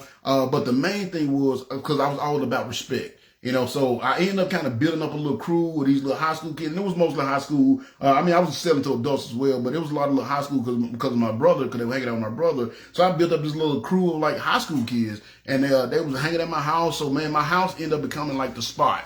You know what I'm saying? So you can come over my house at any time of the day, any day during the week. And it was always a group of guys there and always a group of girls there. We was partying, smoking. Of course, I had like all the PlayStations and all that. And so, like I said, so as I'm starting to do this, guy gave me the £quarter, went through it pretty quick. You know, I ended up going through that in like, you know what I'm saying, just like a couple of days. So he's like, He's like, dang, he said, all right, let me give you £half. So got £half, went through that. Cause again, the more I was buying, the cheaper it was. So the more I was able to get it out. So I was known for giving fat sacks. If you don't know drugs, you know what it means to get the fat sack. So what a lot of people do. So let's say you get like a 5 or a 10. You know what I'm saying? A five sacks is usually 1 gram. A 10 sack. Not these days. Everybody got to smoke dro these days. I just had like regular mid-grade weed. So you know what I'm saying? Regular mid-grade weed. You go get a nickel bag. That's 1 gram. You get a dime bag. That's 2 grams. Well, a lot of guys do, the cheat you, a lot of drug dealers do, they'll bag tax you. And that used to piss me off. So what they'll do, they'll weigh you out 1 gram in the bag. So the bag weighs like 0.2, 0.3, hell, depending on how thick the bag is, it could be 0.5. So you paying them for 2.0, and they actually give you 1.5.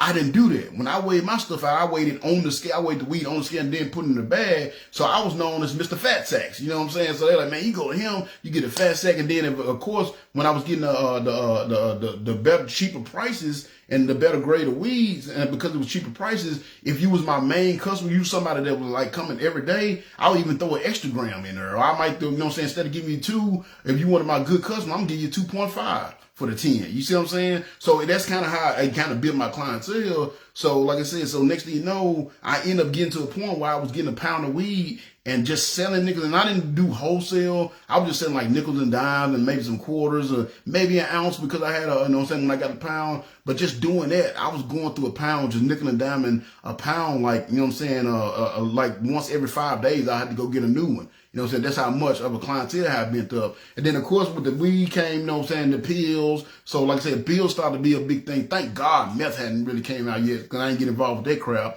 But pills, I started getting involved with pills. So I would have ecstasy pills, Oxycontin, and stuff like that. Then shrooms. I would have shrooms and things like that. So just kind of, like I said, I didn't really plan on this stuff. It just, I jumped in it and it kind of took a life of its own. And because, like I said, when you come over my house, it was all about respect. You know what I'm saying? You came over my house, you had to come correct. It wasn't gonna be no loud talking. It wasn't gonna be no disrespect. It wasn't gonna be no fighting. If you come over here, we're gonna chill, we're gonna hang out, we're gonna smoke, and you're gonna go to hell home. It ain't gonna be no drumming. Any drum at all, you are not allowed to come to my house. You know what I'm saying? Everybody knew that. They knew that. So people love hanging over there because it was just a safe space for us to go out, hang out, and chill. And it was always girls there. So that's kind of the thing. So I did that. And like I said, the pills came in. The shrooms came in, you know what I'm saying? But my one rule, the one thing I said I'll never do is sell coke. And the reason I said that because I saw what it did to my mom. You know what I'm saying? So I saw what it did to my mom, and I saw how it destroyed families. So I said I sold everything but coke. You know what I'm saying? Like I said, I sold the pills, I sold the shrooms, I sold the weed, but I would not sell coke. I always said I would never sell coke.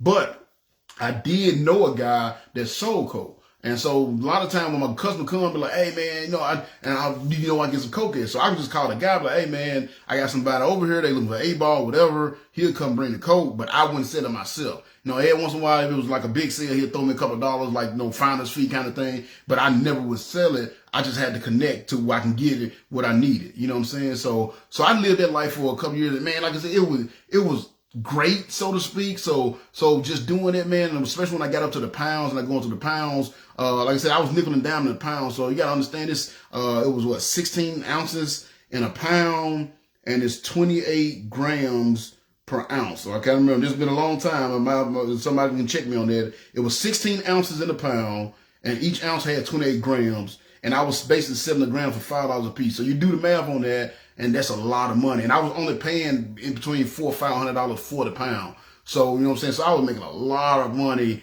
just off selling weed and stuff. And I could have made more, but because we smoked weed and my boys, like the guys that sold for me, they just wanted the same thing. They just wanted free weed. So, you know what I'm saying? So I didn't really have to pay them, so to speak, just give them a sack here and there. But I was making a lot of money. So it got to a point where, you know what I'm saying, I got the attention of the guy that was selling coke. So basically he hit me up and he was just like, man, look, he said, man, you making a lot of money off just weed. He said, could you imagine how much more money you can make if you sold coke? And you know what I'm saying? And so he gave me this game plan and we was going to kind of go into a business together because he had the Coke Connect, I had the Weed Connect. So he gave me the game plan. I was like, man, I don't know about that, bro. I said, man, I don't like dealing with cocaine. That's a whole nother animal. I said, plus I know how I am. When I do whatever I do, I go all in. So I know how I am. Whatever I do, I go all in. So I know if I go down that road, that's going to take me in a completely different direction that I don't think I really want to go. So, but of course, you know how the devil works. He made it sound good to me. So I told him, I said, man, I think about it. You know, so I said, I tell you what, I think about it.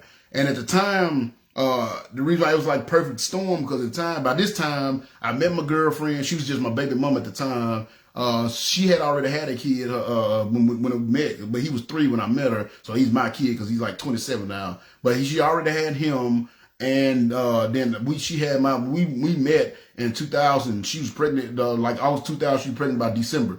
Mexican, darn Mexican, man. That's what happened, mess with them Mexicans. So, you know what I'm saying? So by this time, all this going on, I had my brother I was taking care of because by this time he had dropped out of school. That's another story for another day. But by this time he had dropped out of school because he was, when I got him, I said he was 15 and I think he was only in like the 8th grade, 9th grade or something like that. So he had dropped out of school. He basically full-time selling dope for me, along with a couple of his other boys, kind of thing. You know what I'm saying? They were selling dope for me. They was running that. So I had them. Then I kept on picking up, and to this day, I still do it. Picking up these strays, like these stray kids or these stray kids that parents kicked them out of the house for whatever reason. They just came and lodged with me. So I had a house full of kids that I'm feeding and taking care of. I had my baby mama. You know what I'm saying? I had my baby mama. I had 3 kids by this time. So, you know what I'm saying? And I'm still in college. I'm still putting myself through college. So I had a lot going on. And the weed money got to a point where it wasn't enough. And especially with us smoking,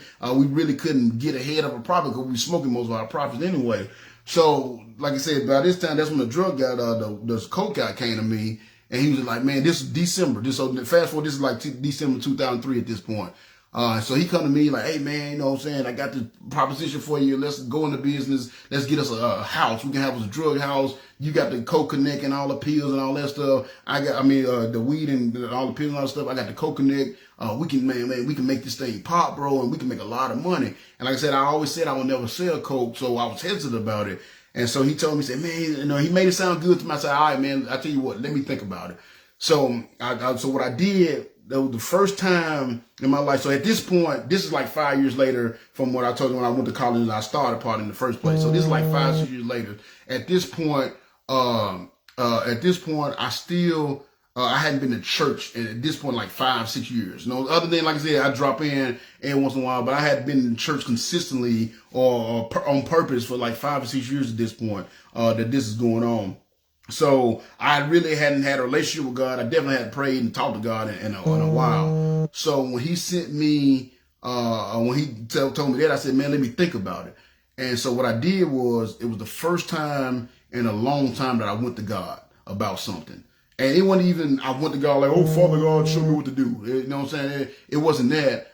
It was more of I just kind of, you know what I'm saying? You know, I sometimes get frustrated, just say something. It was more like that. So I just went to God. I looked at God, man. At this point, I don't even know if you're real. Because like I said, at this point, I ain't had no relationship with God. I started doubting God. I had this anger against God. So I was just like, man, look at God. At this point, man, I don't even know if you're real or you just a fairy tale they use to keep us, you know what I'm saying, keep us under control. I said, with the way my life is being, it's hard for me to believe there's a God up there with all the evil things I've seen, the evil things that people have done to me. I said, so I tell you what, man, this dude has made me this offer to start selling this coke. So you better show up and show me without a doubt that you real, or I'm going to start selling this coke and I ain't going to have nothing else to do with you. So it wasn't no Father God, got on my knees. I just kind of put that out, as people would say these days, just put that out in the universe. I just like, man, you better show up and show me without a doubt that you real, or I'm going to start selling this coke and I ain't going to have nothing else to do with you. And I just kind of went on about my business. So this was around December 2003 when I did that. And the thing you got to understand with God, bro, you know what I'm saying? Even though in my, that was definitely disrespectful the way I went to God, but I was sincere. I sincerely was calling out to God like, hey, I need some guidance. Like, it was disrespectful to all get out because I love the Lord now. I would never go to him like that now. And I don't advise you to do the same. It was disrespectful to all get out, but I was sincere. I was just like, look, man, either you show up and show me without a doubt that you're real, or I'm going to stay on this coke and I ain't going to have nothing else to do with you. Because like I said, whenever I do, I go all in. That's why I've been doing this ministry, all this work I've been doing with this ministry, because I go all in. So I just kind of put that out in the universe, so to speak. Didn't think nothing of it. So things still went good for a couple of weeks. And then, man, my spirit started speaking to me. You know what I'm saying? Like I said, when you put something out to God, when you know what I'm saying, he said, seek me and you shall find. When you have a sincere desire to hear from God or to see God or whatever, get some God, like if you sincere about it, even if you disrespect like I was, God will show up. You know what I'm saying? So I started having my heart speak. I didn't know what it was. I basically came under conviction, what they call conviction. So, you know what I'm saying? Something was just like, man, you need to confess. You need to confess yourself. Because the Bible says, you know what I'm saying, I'm misquoted, but if we confess our sins, God is faithful and just to forgive us or whatnot. I should have looked it up beforehand, but I won't think about it. But anyway, so, you know, and I'm like, man, everybody know, by this time, everybody knew I sold drugs. Using the Bellevue area, you knew who to get the weed from. You knew what I did kind of thing. So I didn't, think nothing of it. So it's just, for a couple of weeks, man, I just had this burden on my heart to confess something to somebody. And I didn't know, so I just kept going, just ignoring it, putting it off like we often do when the Holy Spirit is talking to us. And as I did, so this went on for a couple of weeks. So now it's about the week before Christmas. And I knew, like I said, most of my customers, I had adult customers, don't get me think I just, peddle the kids, but most of, a lot of percent of my business went to kids as well. It was kind of like 50-50 to be honest. So I know like, oh man, school about to be out. These kids gonna be want to get lit. They got all day to sit around and do nothing but smoke. So I'm about to make some money. So what I did, I paid my bills up to that point, and all the money I had left, I took and I just read up. I just bought drugs with it. I mean, I stacked up. You know what I'm saying? I had a little bit of everything. You know what I'm saying? So I'm thinking I'm about to, you know what I'm saying, make some money over this Christmas holiday break. I mean, it was like a week before Christmas. The moment I went and I got read up and I got all this stuff, the moment I spent that money, man, my phone stopped ringing. And it didn't ring for like a week straight. So now it's like the day before Christmas. I know it's like a day or two before Christmas. And I'm like stuck. I didn't know what to do because, you know what I'm saying, Christmas coming up and I didn't even have the money at the time to buy my kids Christmas presents. You know what I'm saying? So I don't know what I'm going to do. So I'm like, you know what I'm saying, I'm all down and depressed or whatever. And I remember one of my guys came to me because a lot of something else that happens that a lot of people don't see, especially with these gangsters and these drug dealers and everything. And you see it a lot with celebrities. And you wonder why a lot of time celebrities end up killing themselves. And you'd be like, man, it look like they had such a great life. Because when like I said, it was always guys in my house. It was always girls. It was always partying, drinking, and smoking. So when that was going on, you know what I'm saying, I was around everybody and we was socializing and all that. I was good. I was, man, this is the best life ever. But in reality, when I was by myself, I was miserable. You know what I'm saying? Like when I was all by myself and I actually wasn't high or getting high or drinking or partying, whatever I was doing, like when I was by myself, I was miserable. I was all like, why am I here? You know what I'm saying? What's my purpose? I'm not doing anything better than the dudes did in North Memphis. Why did, you know what I'm saying, I moved here to just end up doing the same thing that I got away from. And I just felt worthless. And I actually thought about killing myself a couple of times. And I remember at the time feeling cursed because even like with my drug expenditures and all that, like every time, you know, I felt like I got like with anything, I would get 2-3 steps ahead, and then something happened, a car breakdown or get, you know what I'm saying, lose some weed or whatever, something would happen, and I get pushed 5 steps back. And it's like I never could get ahead no matter how much I hustled, no matter how much I worked, no matter how much I tried to save, like I just could not get ahead. It was always something. So I felt cursed. So I had a depression in my heart at the same time. So, you know what I'm saying? So again, when everything was going on, we was living up, it was good,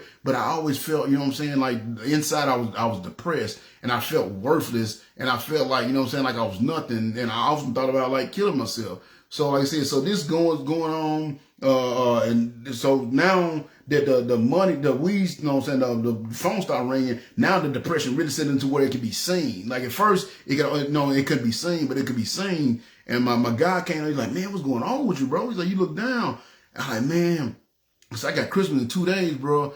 And right now, I can't even buy my kids Christmas present.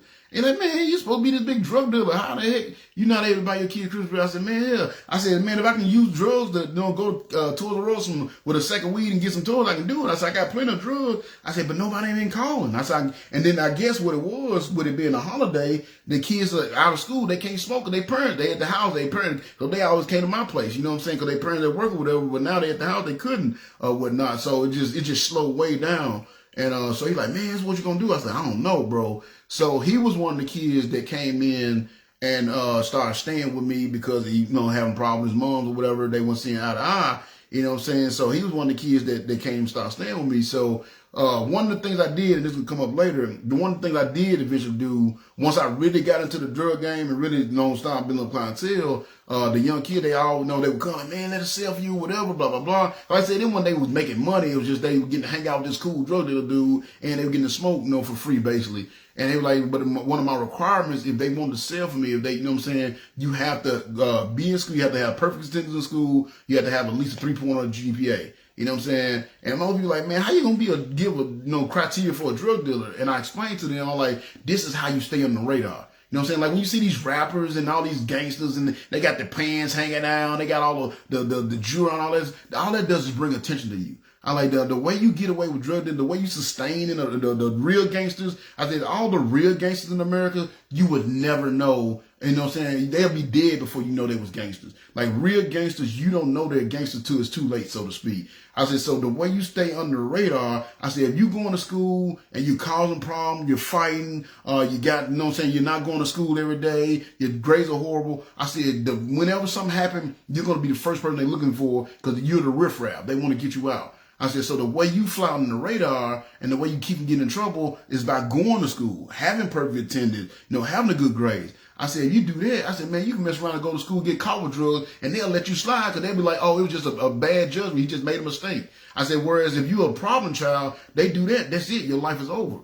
So you want to roll with me, you got to go to school. You got to have perfect attendance. I said, not only does it do that, I said, I don't like hanging out with losers. I said, I don't hang out with people. I don't hang out with people that ain't motivated. I don't hang out with people that ain't trying to better themselves. You know what I'm saying? I said, so if you want to sell for me, this is what you got to do. So that's what the kids doing.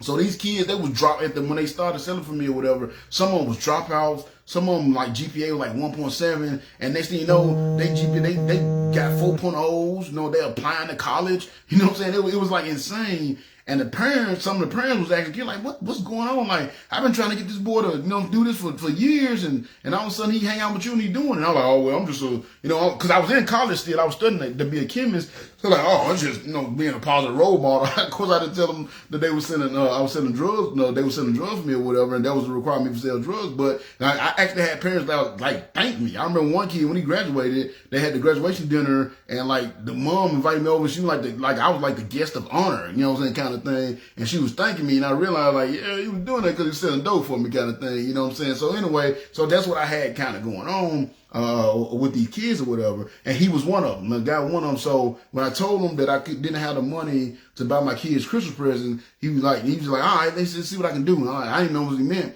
So he went and told his mom, and he was like, hey, you know what I'm saying? This guy I'm standing with, he's been taking care of me. He didn't help me get my grades up and everything, but he's in a pickle where he can't get his kids Christmas present. Could we help him out? So the day before Christmas, man, this little white lady, you know what I'm saying, single mom herself, pulls up, but she was good with money. She still is to this day. Pulls up to my house in a minivan full of toys and stuff for my kids. I mean, just like stuff that I definitely wouldn't be able to get them. You know what I'm saying? They really had the best Christmas. She bought my kids the best Christmas ever. And while that was great, that also hurt my pride.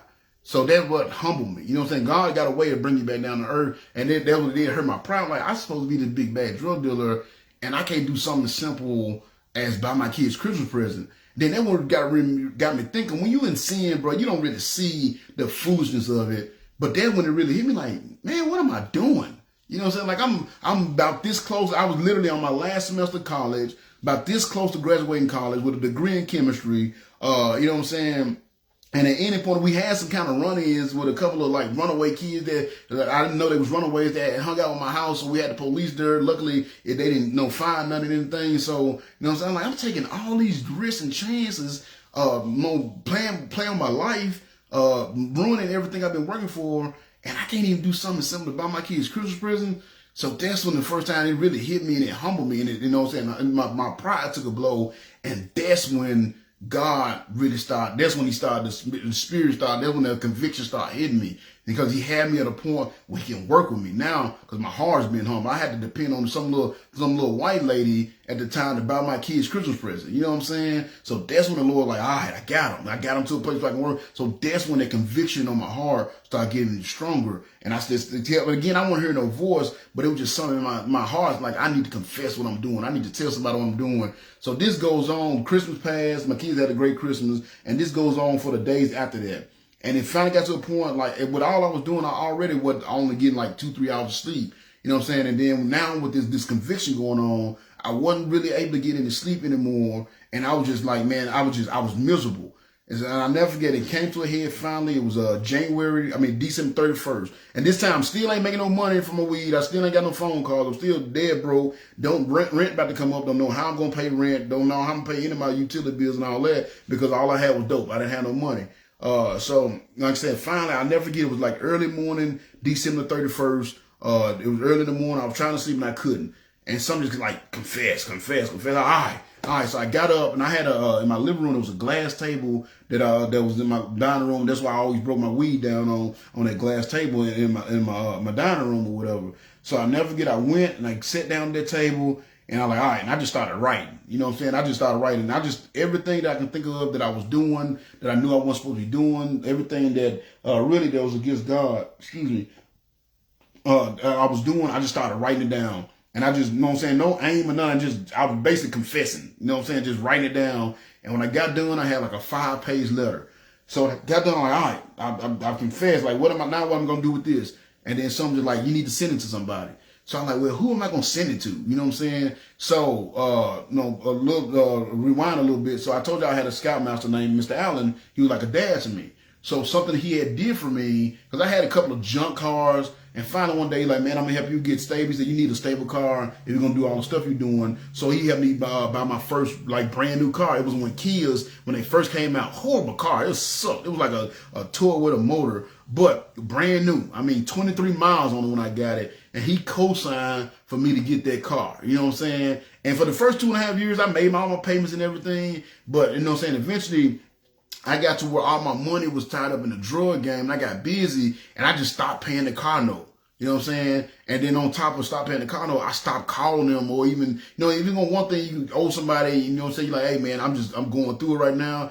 You know what I'm saying? That's one thing, but I just not only stopped paying his car note, I stopped even calling him. You know what I'm saying? Talking to him when he was calling, I was avoiding his calls and everything. So of course it's his name, because it was under his name, and I was really kind of like the co-signer. So he ended up having to pay my car note, because I had like a 5 or 6 year note or something like that. And so he ended up having to pay it, and he heard nothing from me.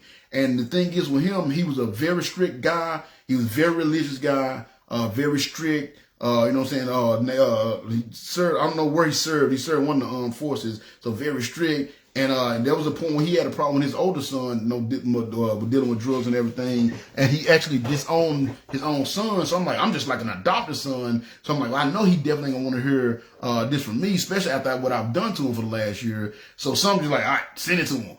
You know what I'm saying? So I never forget, man. I got up that day, December 31st. When I got up that day, when I got an envelope stamp. You know what I'm saying? Put it on put it on the envelope, put the letter in the envelope, put that stamp on it, and put it in the mail. And I was like, all right, but I never forget, when I dropped that letter in that mail, I just felt this relief, like the pressure was lifted. And I never forget, I went home and I was actually able to get some sleep. January the 1st, 2004, never forget it. My phone started ringing, bro, and it rang off the hook. Matter of fact, it started even right before that night, because I went on, got a little bit of sleep. I think I was off that day. And that night, my phone started ringing. And man, my phone rung for like 3-4 days straight. So all the drugs I had, I sold out. I went and read up, sold out, went and read up and sold out. I sold out in like 3 times in like 1 week. You know what I'm saying? So now I'm like, I'm back. You know what I'm saying? God, I was humble for a second, but now I'm like, I'm back. You know what I'm saying? So man, I was making money hand over hand. It was so weird, because every time I went to re-up, I was getting better drugs for cheaper prices. You know what I'm saying? So by this time, the Rick guy, the guy named Rick, he came back about the cocaine. So right about this time, I told him give me like 6 weeks and I'll get back with him. So now 6 weeks comes around and he came, hey man, what's up? He said, man, what's up? We're gonna do this or what? And I'm like, man, honestly, I don't know, bro. I said, because now at this point, I was making so much money just from the weed and the pills and stuff that I didn't really need the cocaine because it was actually providing what I needed. So I was like, man, I don't know about that, bro. Like, I'm making enough money now. He's like, yeah, bro, but we can be doing so much more. And he's like, come on, bro. He said, man, look, we need to do it next couple of months because we got to find a house. We got to find a location, find a house, buy the house. He said, all this stuff take time. He said, we need to be set up by the end of the spring. Before spring fully hit, we need to be set up and ready to go, bro, so we can have this summer popping. I said, all right, tell you what, just give me a couple more weeks, bro, to think about it. I was like, this is a big decision for me. Give me a couple more weeks to think about it. You know what I'm saying? So that's the beginning of January. So from January, like I said, the whole month of January and halfway through February, I mean, it was just good, bro. And it's just like my life was on another level. It was like every drug, like I said, every time I went to re-up, I got better drugs, cheaper prices. My confidence was up. So I was getting, approaching all these girls. I was hooking up with all the girls I ever wanted to hook up with. Now I had enough confidence to approach them. And I was like getting them like easy. Like, I mean, it was like, man, I had a whole slew of girlfriends or side chicks, whatever you want to call them. Still had my baby mama, of course, my main girl. And then I had all these other little side chicks and all that stuff. And man, it was just like everything was popping. So I was like, man, you know what I'm saying? I was so dumb, so ignorant at the time. Like, man, well, maybe God want me to sell dope. Like, maybe that's what it is. Because I told him, show me the truth and show me what I need to be doing. And now everything is popping. So I actually thought that, you know what I'm saying, that maybe God wants to sell me dope. So that goes on, like I said, a month and a half. Everything is going good. So now this is where the story comes to a head. So now it's February. I'll never forget it. February the 13th, 2004. It was a Friday too. So it's Friday the 13th. And at the time I was working, the job I was working with like retarded people, mental retarded. I know you're not supposed to say that. I don't got time to be politically correct. That's what they were. That's what they call them when I worked with them. That's what I call them. I'm not trying to be offensive. It is what it is. I work with retarded people. You know what I'm saying? So I worked the third shift. So basically what I would do, we would go in and we would just kind of, put them in the bed. And then throughout the night, all we had to do was check on them. And cause sometimes they would stop breathing, so they actually had a few die because they would stop breathing throughout the night or whatever. So that was our job. We basically put them in the bed, made sure they stayed in the bed, and we would go once an hour. We had to do a check and make sure they were still breathing. That was our job. So most of the night we just sitting around talking. You know what I'm saying? I was a big drug dealer, so I had weed all the time. We would sneak out back and smoke weed, or you know what I'm saying? I had all of the latest gaming stations, so I would bring my Xbox or whatever it was that I had, and we would sit there and play video games. And because I sold dope, I had hookups like every business in Bellevue. So I had a guy working at Papa John's. I had a guy working at the video store because we still rented videos back then. I had a guy in just like every store. I had a guy that worked there. So man, I would take pizza in for the whole crew for the night. I would bring like the newest movies. I would get them before they was released because my guys would get it to them. So I mean, it was popping. So we was kicking it. You know what I'm saying? But some night we would sit and we would have like these deep philosophical discussions or whatever about God or whatever. So I remember I'll never get this particular night. We was actually playing cards. It was either the cards or dominoes. I believe it was cards. Yeah, it was cards. We were playing cards. It was February 13th. So the way you work, you got every other weekend off. So if you work one weekend, the next weekend you're off. And then so it was gonna be my weekend off, and it was payday weekend. So I was looking forward to that because I'm like, man, it's about to be Valentine's weekend. Payday weekend, my weekend off, man, we about to go have a ball. You know what I'm saying? So it was my last day at work. It was Friday 13th, that morning, Friday 13th. And everything was just going so good, man. I just felt like it was a presence on my life. You know what I'm saying? Like I said, everything I was wanting, whether it was drugs, whether it was girls, whatever I needed, I was getting it. It was just like, I just thought about it and it happened. So like, I just felt like it was a presence on my life kind of thing. So everything was going good. So I never get that morning we playing cards, and I was actually shuffling. And I was just throwing people cars around. I was flipping niggas' cars over and all that kind of stuff. And I remember it was this one white guy. He was kind of an odd dude, man. He was an older guy. He was a young guy, but he dated like older chicks, and he was kind of like a grifter. He was just a weird dude, man. He had a lot of weird philosophies, and sometimes we get into conversation. But I remember he would bring his guitar. He'd just sit there and play strum on the guitar all night, pissing everybody off. But he's just a weird guy. But sometimes he had good conversation. I never get. He was sitting there like, man, he said, you look like in a good mood. Like, what's going on with you? I said, man, I just feel enlightened. And he said, what do you mean enlightened? I said, man, I just feel like, it's in presence of God on me, bro. He's like, what do you say that? He said, I said, man, and I just explained, like, all this stuff going good. I'm getting all these drugs. My life is going great. Like, all this stuff is happening. I said, man, I just feel like, God's hand on me and I'm enlightened. You know what I'm saying? I said, I actually believe God want me to sell dope. And he just started laughing, bro. He's like, man, that's the dumbest shit I ever heard. He said, why the hell would you say that? Why you think God want to sell dope? And so I started explaining to him, like, how I was, I'm getting better drugs for cheaper prices, the safer, better situations. I was able to set up like a safe house at another dude's house kind of thing, where he kept the drugs in one place and sold it in another place. My operation was getting a little bit more detailed. I was getting a little bit more people in my crew to work with me. I said, but on top of that, I said, man, I got all these young kids that sell with me or hang around with me. I said, because they want to sell drugs for me, bro, I've been able to influence them to start going back to school, to get their education, all that kind of stuff. And I'm like, man, I really didn't change these kids' life around just because they want to sell drugs for me. He said, man, man, you're an idiot. He said, that ain't got nothing to do with you selling drugs. He said, bro, something I've noticed about you and that you don't, he said, obviously you don't see, he said, there's a light in you. He said, people will follow you, bro. He said, there's a light in you. People are attracted to you and they will follow you. He said, and you don't see it, but everybody else do. He said, and that's why those kids are following you. He said, I guarantee you. And it's funny that he said this, and I never forget this, because this conversation happened like 21 years ago. And so I never forget the conversation. He said, it's funny. He said, man, what is it? And he just happened to use these exact words. He said, man, once you selling dope or preaching, those kids will follow you because they're not following you. They're following that light inside you that you don't see yourself because you're living in darkness right now. So by this time, he blowing my high. You know what I'm saying? Like, man, I want to hear this deep philosophical crap, man. God want me to sell dope, so I'm selling dope. You know what I'm saying? He's like, man, he said, I'm telling you, bro, God ain't got nothing to do with that. I said, well, how you know? He said, because you're doing something you're not supposed to be doing. He said, so God will never be in anything like this. These sins that you commit, God will never have a part of anything like that. Oh, whatnot. Give me a sip of water. He said, God wouldn't have nothing to do with the things that you're doing.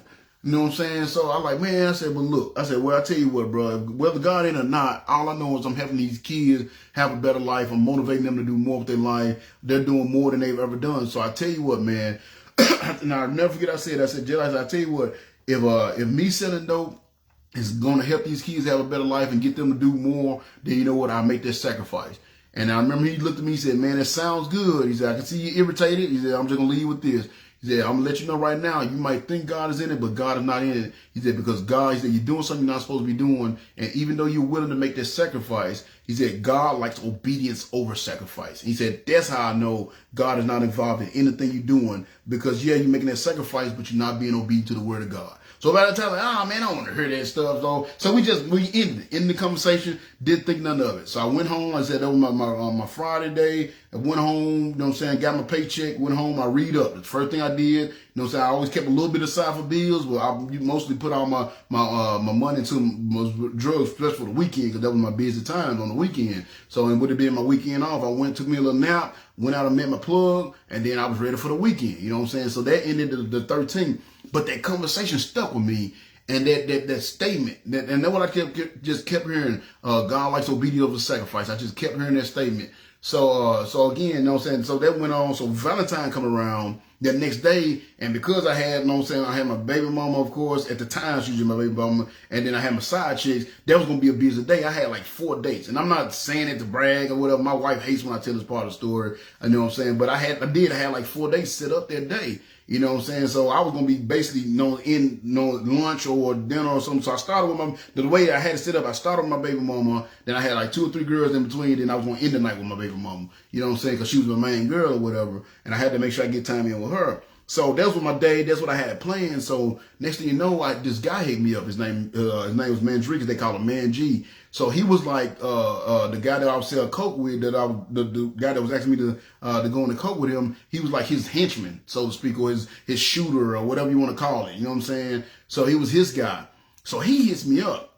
Now I forgot to mention. So at this point, he had started hanging around. For like about 2 weeks before this happened, he started hanging out at the house. And like I said, I've always had people at the house, so it wasn't no big deal. But he had started hanging around in my house. And I noticed when everybody was at the house, we all drinking, partying, smoking, whatever. He wouldn't. He just be posted up in the corner. He might smoke and hit the blunt, but he just posting and watching everything.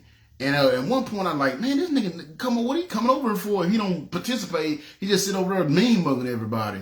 You know what I'm saying? Then I hit me, I'm like, well, maybe he's watching me. But again, my pride and my arrogance was like, man, it ain't no way he gonna try me. I'm big. Well, they call me Big Whop at the time. I'm Big Whop. It ain't no way he's gonna try me. You know what I'm saying? So that was my thing. Like, it ain't no way he's gonna try me. So I just didn't pay no attention to it. So fast forward, this Valentine's Day, he hits me up. He's like, hey, bro, what you doing? I said, man, I'm getting ready to go out. I got a couple of girls I need to holler at or whatever. You know what I'm saying? Valentine's Day, I'm getting ready to go out. Like, what's up? He said, man, this is a Saturday. It was February the 14th, Valentine's Day, Saturday.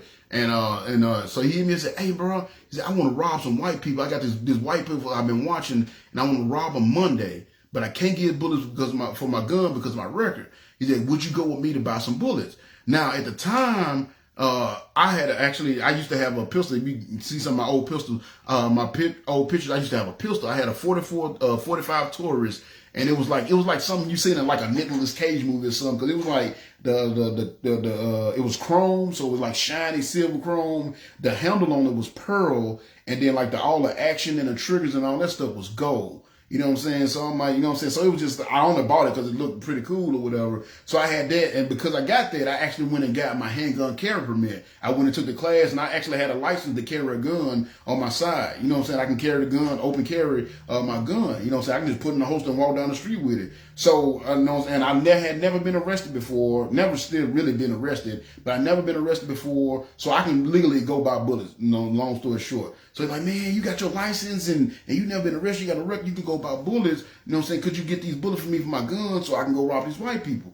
So at the time I was living so wild and crazy, I was like, sure, come scoop me up. You know what I'm saying? Because I didn't want to leave, because at the time my brother's car was something, he had bought this Cadillac I told him not to buy, and it was like he had some kind of problem with it. So I'm like, well, come scoop me up, because I want to leave my car with my brother in case he needed to go make a run while I was out or whatnot. So I would leave my car with him, and I was going to go rob these dudes, which I never do. It's so weird. The hostess way, something I never do, because I hate riding with people. Even to this day, I hate riding with other people because I don't like other people being in control or whether I get to, go somewhere or not. If I want to get up and leave, I want to be able to get up and leave. I don't want to have to depend on you for a ride. But this day, it's just, God was in it, because I was like, all right, man. I said, well, I got some deliveries to make. I just leave the car for my brother so he can do deliveries. You just come scoop me up. So he's like, bet. So he comes pick me up. I get in the car, and I never forget, it was me and him was in the back seat. And then there was a driver. I don't know who the driver was, but he had this other boy named Sean that he hung out with that was in the front seat. You know what I'm saying? And normally when we hang out, because he used to like rap and stuff and freestyle. So when we hanging out, we smoking and we kicking it and just making jokes. But you know what I'm saying? It was just weird. I got in the car, it was just silent. It was just, you know what I'm saying? It wasn't no radio on. Nobody was talking. It was just silent. I'm like, man, this is weird. So I get in this car, and for the first time in my life, I clearly hear, I don't want to say heard, because I don't want y'all to think I heard a voice, but I basically heard the Holy Spirit speaking to me. And it was through my own heart, my own conscience, or whatever you want to call it. I heard the Holy Spirit speaking to me. You know what I'm saying? So I hear, all of a sudden I get this song, I just thought it was a poem. I don't know what it was. I just had these words in my heart that I need to write down. So, I mean, literally, as soon as I got in the car, the door slammed, before we even pulled out the apartment complex I was staying in, I just got these words that started hitting me. So I just started, I always keep, and even to this day, I keep pen and paper in my pocket always. So I pulled out my pen and paper out of my pocket, and I just started like writing. And before I got through writing, so I was living in Bellevue. The place we were going to get the bullets was on Dixon Road. So if you know Nashville, that's about a 20, 30-minute drive, probably an hour drive these days with the traffic. But back then, like, you can get there in 20, 30 minutes, depending on how you drive, depending on what route you take. So I get in the car, and I just started writing. And by the time I finished writing, literally, I got in the car I started writing before we put out our apartment complex. And literally, when I got to the store that I was going in to get the bullets, I had wrote a full song. I had never wrote a song before. Now, I've had times where I'd like try to freestyle and stuff, but I had never put together a song, full song, all 4 verses and all that. I had a full song, 3 verses and the chorus. And the name of the song called God's Will. And it talks about how everything happens for a reason. Nothing is coincidence in your life. You know what I'm saying? So this was what it was saying, but it was from the aspect, because I was looking at how horrible my life was.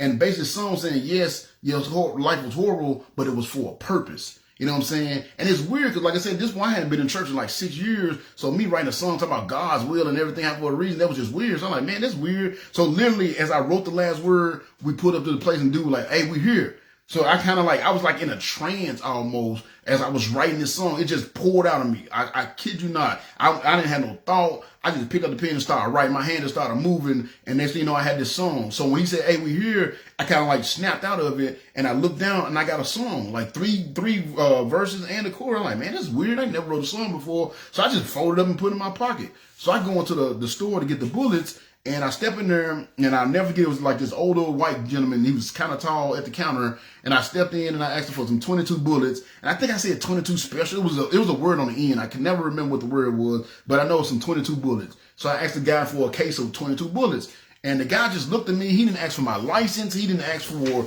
anything. He just looked at me and said, no, I'm not selling you no bullets. So I'm like, what do you mean?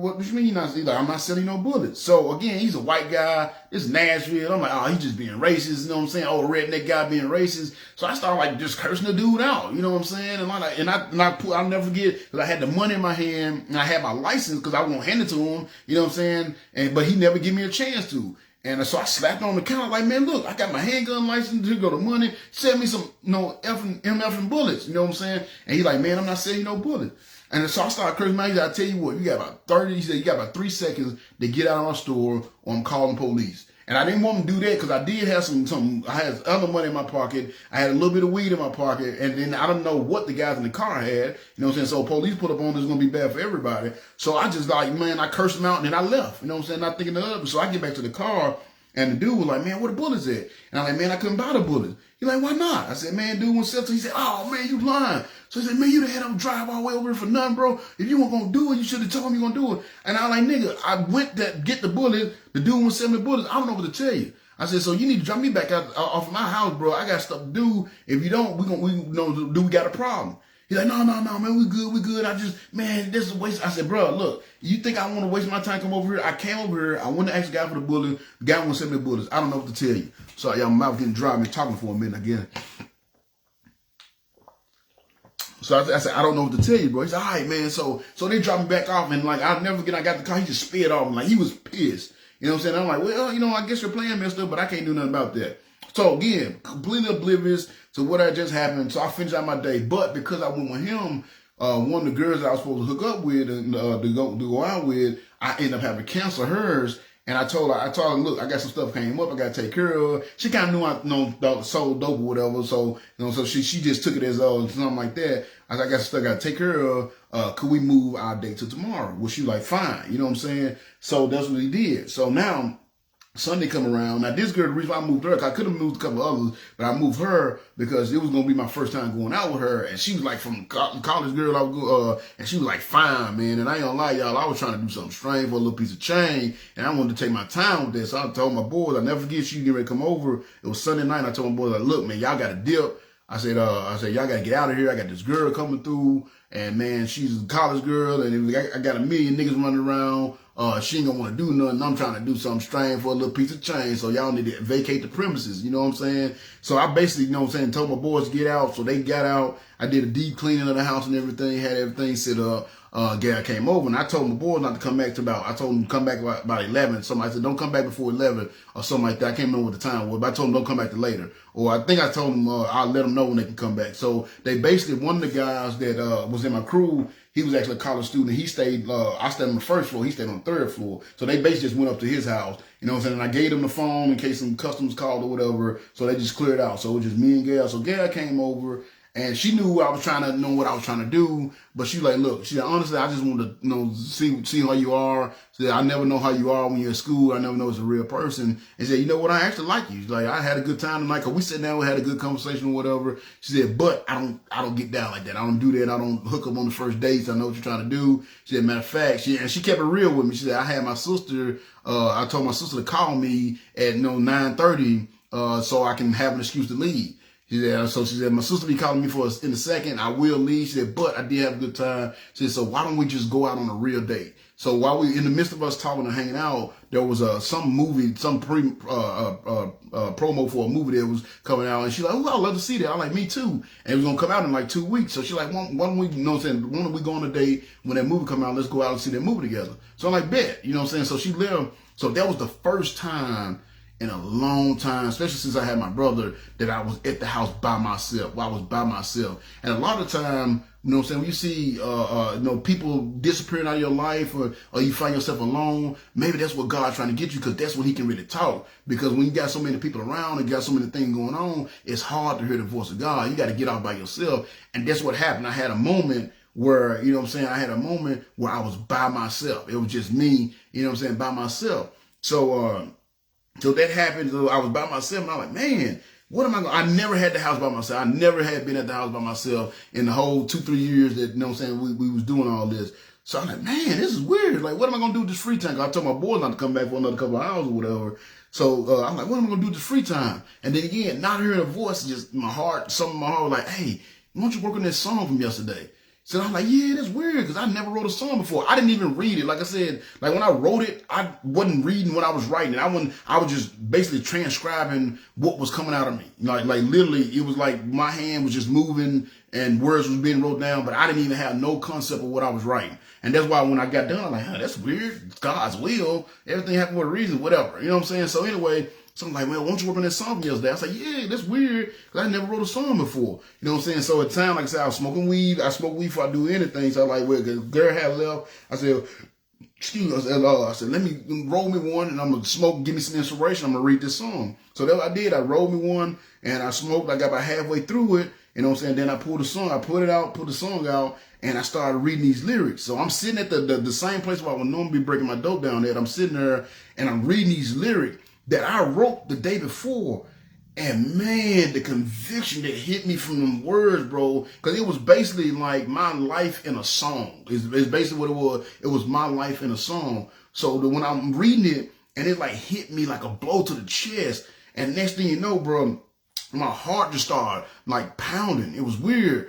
You know what I'm saying? And my heart was pounding, and I just started getting emotional for some reason. So at first, I didn't pay no attention to it. And I'm like, oh, that's the weed. You know what I'm saying? So I'm reading through it, and there was a line in the song where I talked about selling drugs. And it was something about it I wanted to change. I was getting ready to change that line. And so I had a pen and a pencil in my hand. While I was reading, I had the pencil in my hand, and I was getting ready to change that line. And I went to go change that line. My hand froze. Now, if you ever smoke weed, I know you good wholesome people probably never did drugs before, but if you ever smoke weed, sometimes you just get stuck. You want to do something, but you can't because you're so hard to do it. So that's what I thought. I'm like, man, I'm stuck. So I go to put my pen to the paper, and my hand, the pen would not touch the paper. And at first I'm like, man, this is some good weed. Like, I'm so high, I can't even write. And I'm just stuck. But the more I went to put the pen to the paper, the more I couldn't. You know what I'm saying? Like, I'm putting full force, like trying to force this pen down, and it's like this pen is just suspended. I don't know if the pen was suspended me or my hand, my muscles just wouldn't let me do it. But whatever, I could not put that pen to the paper.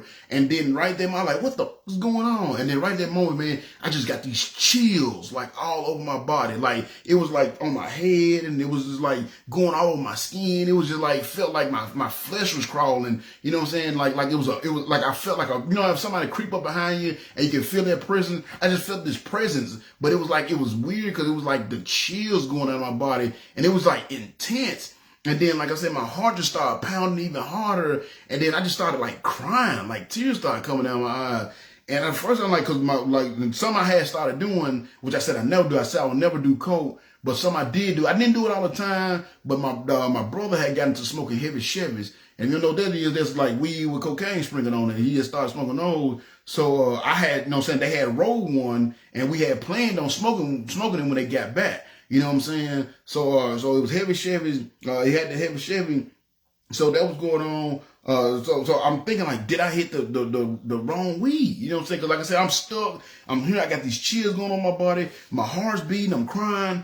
And then all of a sudden, bro, out of nowhere, I just saw my life flash before my eyes. Like something you said that happened, like a near-death experience. Like my whole life, everything I had did, everything I had been through kind of flashed before my eyes. And I remember I saw it. I'm like, okay, yeah, I lived the life. No, it was messed up. I know. And then it's like my life rewounded and it played again. And it's like God showed me. I didn't know what it was like. Like it was just something showing me all the times I could have died, but stuff happened to keep me from dying. Like I was like basically like you could have died this time, but you was protected. And I'm like, man, that's weird. Like, I never, you know what I'm saying, looked at it like that. And it just showed me all the time I could have died. Cause like, you know what I'm saying? Like when I was in Memphis, I've been, you know, robbed at gunpoint like 3 times. You know what I'm saying? I've had, you know what I'm saying, people been doing shootouts and bullets have whizzed by my head. I remember one time there was shooting outside my house. A bullet came through the window and it landed in the wall. And just so happened I was in the bathroom, but the place where it went is where I would normally sit. You know what I'm saying? So all this that's flashed before my eyes and it showed me all these times I could have died, but I didn't, kind of thing. You know what I'm saying? And then then all of a sudden I just got to, I'm like, what is going on? And then again, I didn't hear a voice. I didn't see a light. It was more of my heart started speaking to me. And someone was just like, well, you said you want God to show you that it's real. Well, guess what? That feeling, that sensation you're feeling, that's the presence of God. So like, you got something to say to God, you need to say it.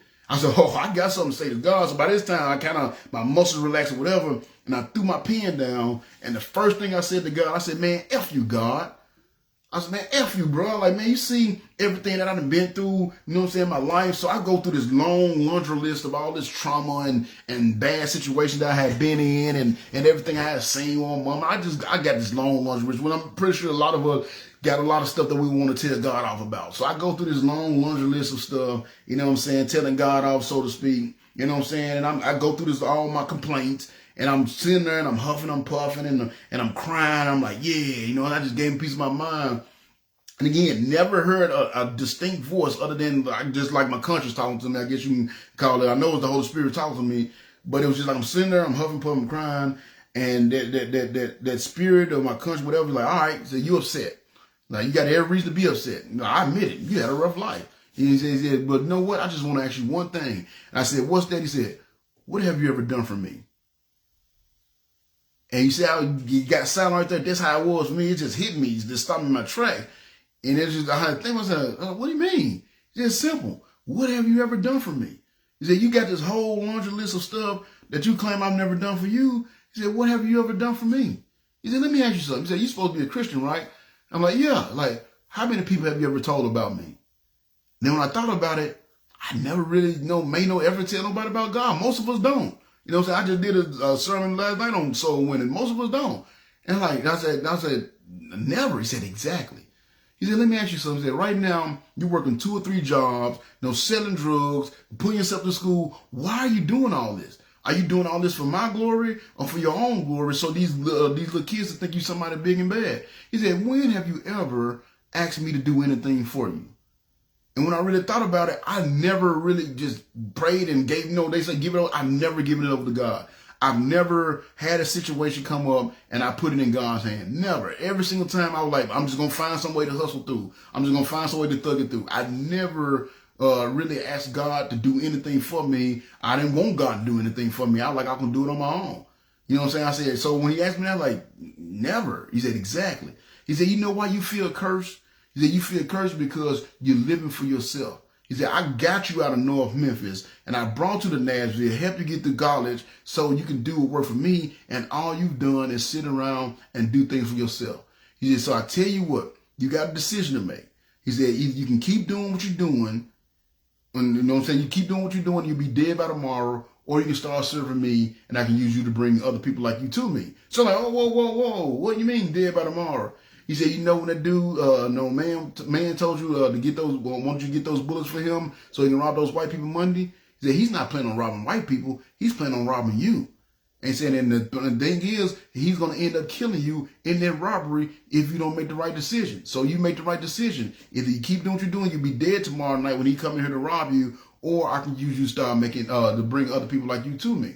So of course, y'all know the decision I made because I'm celebrating 21 years of making that decision. But I can't get into all the details because, you know what I'm saying, it'd be way too long. Like, I'm already over 2 hours, and so I want to get to the main point to let you know why I made the decision. So that was Sunday night, February 15th. So I had a whole nother conversation. I had all kind of questions, of course, you know what I'm saying. But one of the main things I did, just like everybody else, I doubted that I just talked to God. I'm like, I ain't talking to God. So I'm like, well, I tell you what, you know what I'm saying? If this case, you got this work for me to do, then you got to do this, this, and this. You know what I'm saying? Because at the time, I was dependent on my tax money to kind of get some stuff, come in and get some stuff taken care of. And the year before I had got audited, like the 2 years before I had got audited, because I tried to do my own taxes and I messed it up. So I got audited. So instead of getting my tax around February, like I normally would, I wasn't getting them to like September and October, and I would have to send in all these documents and all that stuff. And it was really kind of throwing my stuff off. You know what I'm saying? So, cause like I said, I hadn't went up to the big leagues yet. So I was making enough money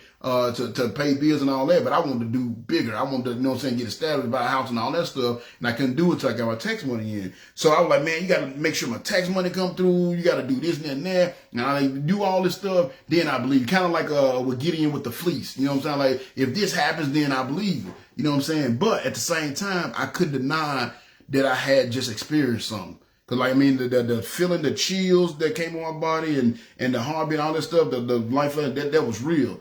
So I had this conversation with God, and basically, you know what I'm saying, there was some other events happened. My brother came in the middle, because when I started the conversation with God, I said, no, I said, you know what, God, I realize now that I put so many things before you, and I've always put you on the back burner. I said, so from this point forward, I want to make sure you go first. So I'm not going to let nothing interrupt. Like, while I'm talking to you, I'm not going to let nothing interrupt this conversation with you. So I'm basically sitting there at the table, my eyes closed, head down.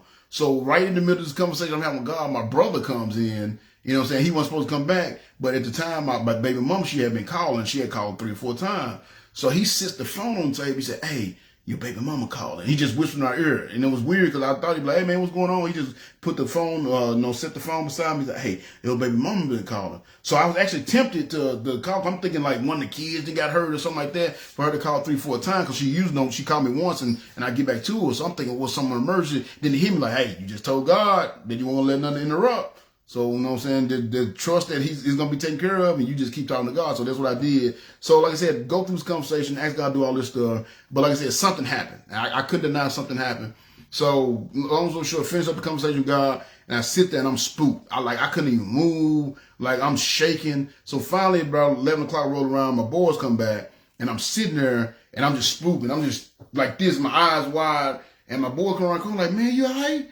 I said, no. I said, what's wrong? I said, nigga, I think I just talked to God. And he just busted out the laughing, you know what I'm saying? They just like busted out laughing, like, man, you ain't talking to God, you know what I'm saying? And I'm like, man, I'm dead serious, bro. And I said, tell you what, man, I got something I need to do. So what I did, I said, you know what I'm saying? At the time, like I said, I had just read up, so I had an ounce of weed on the table, and I always buy my cigars by the box. So I got the ounce of weed, I got a box of cigars, and I gave it to my guy. I said, I said, man, y'all go roll all this. I got something I need to do.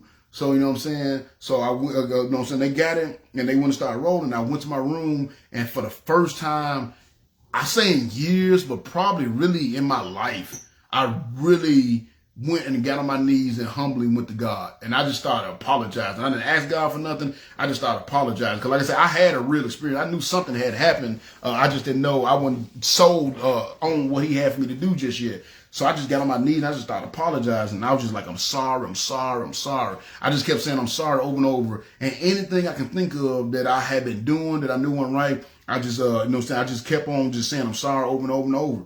You know what I'm saying? So this goes on about like 30 minutes. I'm just on my knees, just apologizing for everything I could think of to apologize. And then finally my brother came and knocked on the door. And he knocked on the door and said, hey man, what's going on? I said, he said, we done rolling. What's up? I said, man, y'all go ahead and blow these up. I'm going to be up there in a second. So I get up, you know what I'm saying? I go to the kitchen, I grab some garbage bags, I grab a garbage bag out the kitchen, and I go back in my closet where I store my drugs and stuff at, and I just pulled everything out of my closet. I pulled all my drugs out, everything I had, and I put it in this bag, and I just tied a knot in it, and I went up front. So my boys, they sitting there, they just kick, they have no clue what's going on. So I put up there, and I said, all right, man, I see y'all done blazed up. I said, I tell you what, I'm not going to join y'all right now. I just need y'all to listen. And they're like, listen to what? I said, man, God got a message for y'all. You know what I'm saying? They like, what? I said, man, just listen to me. So then I just started talking, bro. And this is like, it was about a little bit after 12. So it was February 16th, the morning 16th. That's why I said yesterday was such a blessing, because the first time that, February 16th, the first time I publicly, you know what I'm saying, started talking to people about God. And it was the morning of the 15th, the 16th. And I just started talking, bro. And I started talking, and I believe it was right around 12. And all I know, I talked about 7, 8 hours straight. I mean, I just went straight, and I just thought and it was weird because I hadn't been to church in 6 years. I had never really read the Bible, but like I said, my grandma made me go to church every Sunday, so I just started like quoting the Bible, and I realized like everything that I learned in church, it was there. You know what I'm saying? I put it on the back burner, so to speak, but it was there. You know what I'm saying? Everything was there. I started quoting the Bible, and I was telling the boys that God showed me this and all that, and I just was going for like 7 hours straight. You know what I'm saying? So my boys was like, man, what the hell is going on? Because they left, I'm a drug dealer, and they come back and I'm talking about God and God's will and how everything is meant to happen for a reason and all that stuff. So I'm just going on and on. And so I finally, it was about 7 something that morning. A couple of my boys, they fell asleep because it was so long, but you know what I'm saying? But most of them were still up. So at the end, they're like, man, are you serious? And I said, man, I don't think I'm going to be able to sell drugs no more. I think God got something for me to do.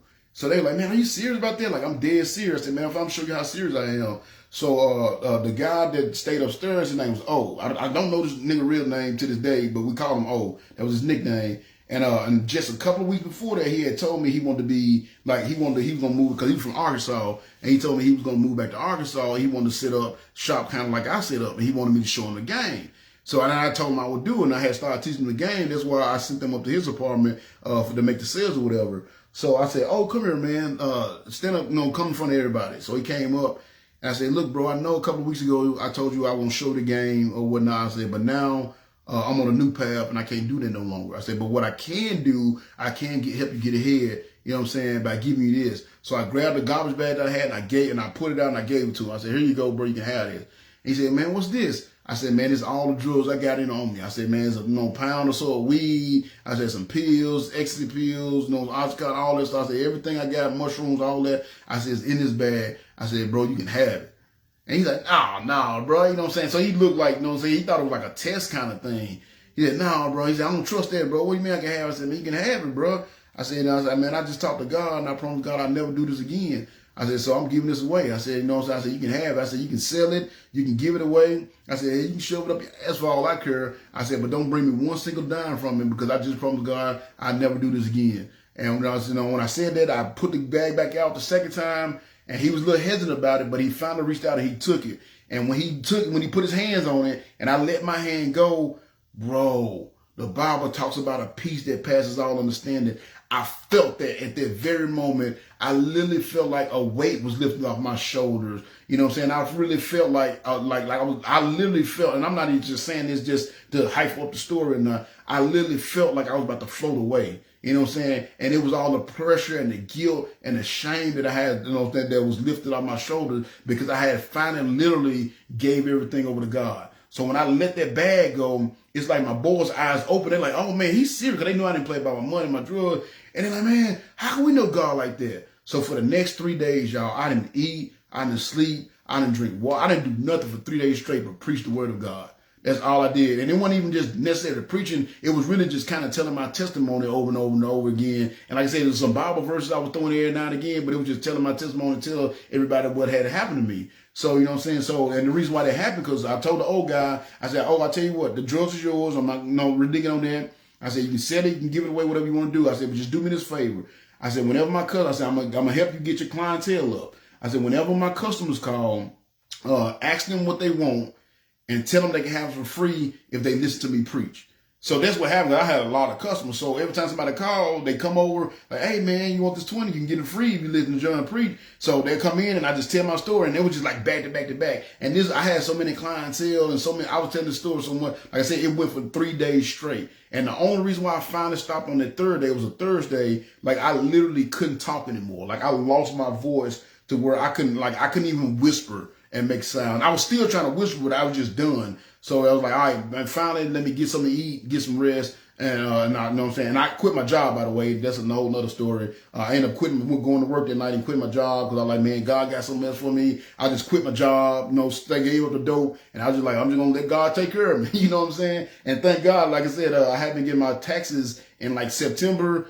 3 days later, that happened Monday morning. That on that Thursday, I got my taxes. 3 days later, so I had the money to sustain myself for a few months or whatnot. So that goes on for 3 days straight. I preach, and so what ended up happening, I'm telling y'all this last part because I got to wrap this up. So what ended up happening, what God did to confirm what happened and what really made me to make that decision and know it was the right decision to make. So in fact, let's go back to Monday. So Monday, like I said, went there, quit my job, stopped going to work, you know what I'm saying, preached for 3 days straight. That's all I did. So like I said, as my customers coming in, I was just coming to share my testimony. So this went on all day. So finally, it's about like 10 something at night, I'd say about 10:30. Everything had calmed down, so to speak. Customer had stopped coming through. So it was just me and my boys. And I'm still just talking. I'm just telling them all this stuff that I had this conversation with God and God revealed all this stuff and all this stuff has happened. So I'm just telling them all this stuff. So it's about 10:30. I never forget it. The way our apartment was, we had like our living room. Coming to our apartment, our living room is a long hallway. My brother's room was first on the right side, and then my room was basically at the end of the hallway. So everybody was in my room, all my boys in my room, all the lights was off in the house. It was what was going on in my room, and everybody was there. And they I'm just spitting this word. The Spirit's over me. I'm spitting this word. So next thing you know, I heard the front door open. And I'm thinking to myself, like, who the hell is that? Because nobody had called. I wouldn't expect nobody else to come by. All my boys were there. So I'm like, who the hell is this coming in my house kind of thing? So I heard the front door open. And I'm listening, I'm preaching, but I'm thinking like, who the hell is this? And I didn't think about it. So I'm like, well, I just see them when they get there. And the crazy part was I always lock my door. Even my kids tell you, I drive them crazy. I'm like, lock the door, lock the door, lock the door. I hate leaving my door unlocked because I know how folks was in Memphis. So, but this day, the presence of God was on me so strong, I wanted people to come to my house. Because anybody that came in, they was going to get that gospel. You know what I'm saying? They were going to get my testimony. So the door was left unlocked. These dudes come walking in. So again, I'm like, who is that? And I'm like, well, I see them when they get there. So next thing you know, they get a little closer. I heard 2 sets of footsteps. And still, I'm like, man, who the hell is this? And I'm like, well, I see them when they get there. So finally, the footsteps get right outside my door. And I look up, and there's 2 dudes with ski masks. One of them had a 12-gauge shotgun. The other one had a 22 pistol. And they aimed them both at me. And they looked at me. They said, lay it down, nigga. So they sitting up the gun, aimed at me. They're like, lay it down, nigga. So I'm in the middle of preaching. I look over like, nigga, I already know who y'all is. Sit down somewhere. And I just waved them all, and I just went back to preaching like they weren't even standing there. And it messed them up because if somebody come in, they got guns out, niggas gonna freak out or at least pay attention to them. But the word of God, the word that I was bringing was so strong, and the Spirit of God was on me so strong that the kids, they was listening to me, they weren't even paying attention to these dudes standing there with guns. So the dudes standing with the gun, they looking at each other like, what the hell going on? Nobody's paying attention to them. Everybody's so enthralled by what I was saying that it's like the dudes with the gun weren't even standing there. So, of course, they stand up for like 20, 30 seconds. Nobody moved, not even better out of them. So finally it gets awkward. So they're like, we just playing. So they pull the ski mask off, and guess who it was?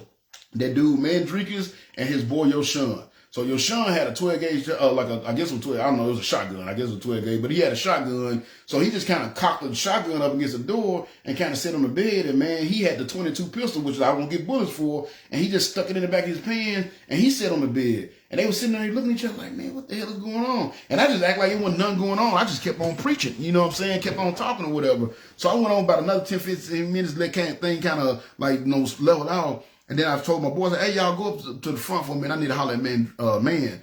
So I said, hey, man, come smoke with me. So I took one of the blunts. Look, we had another blunt that was still left over from what they rolled earlier. I said, come smoke with me. So he's like, all right. So, you know what I'm saying? So I took him into my brother's room. So on the way in there, I said this little prayer to God. I'm like, all right, God, you say you got this work for me to do. And I know this nigga will come to kill me. He still had the pistol in his pants. I said, so I'm not going to take my pistol in the room, and I'm going to confront him. I like, so if you got this work to do, you better prove it to me. You're going to have to protect me. You're going to have to get me through this. So I took him into my brother's room, and I locked the door behind me, and we just sat on my brother's bed. So it's still, he freaked out. He don't know what the hell is going on. So I pass him, I light the blunt, I pass it to him, and I can tell he just kind of like hitting like, you know what I'm saying? Like, pad to me, like, man, what is going on? So I'm good about having out. I'm like, when I took it back, I was puffing on it, but I wasn't actually smoking it. I was just, puffing on it, and then I was blowing it out because I wanted to, be sober-minded or whatever. So when we got about halfway through it, I saw he had a little weed in him. I had it, and I handed it to him. And I handed it to him. I said, oh, here you go. I said, oh, by the way, I forgive you.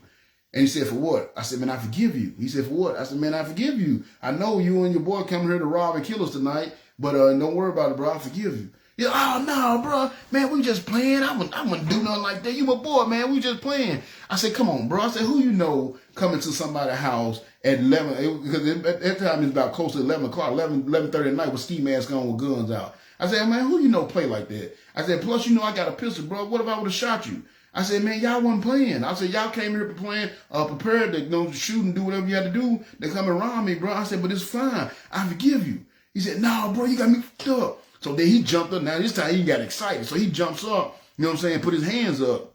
So I jump up as well. So my brother's door, you know what I'm saying, was like behind kind of like his ear. So what I did, I just stood at the door. Because like I said, now we getting kind of loud. I don't want my boys to come in. So I got my back to the door. So I put my back to the door and I just leaned up against the door and I just put my hands out like this. You know, so it was funny, kind of like imitate Jesus on the cross. I just put my hands out like this. I said, look here, bro, do what you feel you got to do, man. I said, I ain't going to need to defend myself.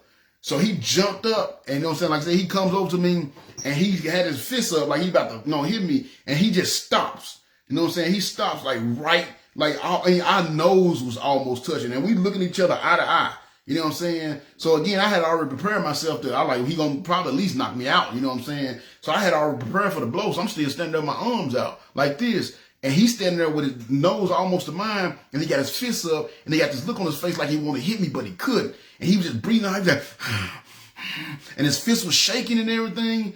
And I never forget, I looked at him, and I'm like, I remember thinking, like, man, this nigga gonna hit me or what? And right when I said that, a single teardrop just came out this dude's eyes. And then he just dropped his arms, and he just started crying, and he just threw his arms around my shoulder and started crying. And he just started saying, I'm sorry, I'm sorry, I'm sorry. And I'm like, man, what are you sorry for? He said, bro, I was coming to rob you, but I wasn't going to kill you.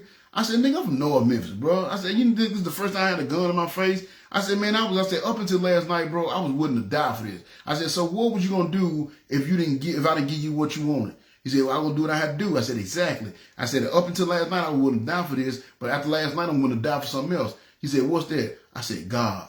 And he looked at me and said, dang, bro. He said, damn, bro. He said, damn, bro, how can I know God like that? I said, let me tell you. And, man, we went and sat down. Like, I mean, we were literally about to have a life and death altercation. And we went and sat down. I just started telling dude the same. I went from the beginning, telling him the same story that I'm sharing here with y'all tonight. You know what I'm saying? And we got done.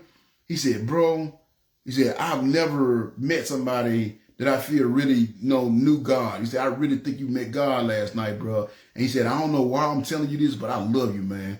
And he said, if you need anything from this day forward, bro, let me know, bro. I want to be your right-hand man going forward. And you know what I'm saying? And we hugged and we walked out the room. And then, so his boy, Yoshun, was on the bed. He said, hey, man, Yoshun, let's roll. And you know what I'm saying? So Yoshun, like, what's going on? He said, man, I'll tell you in the car. So Yoshun picks up the shotgun.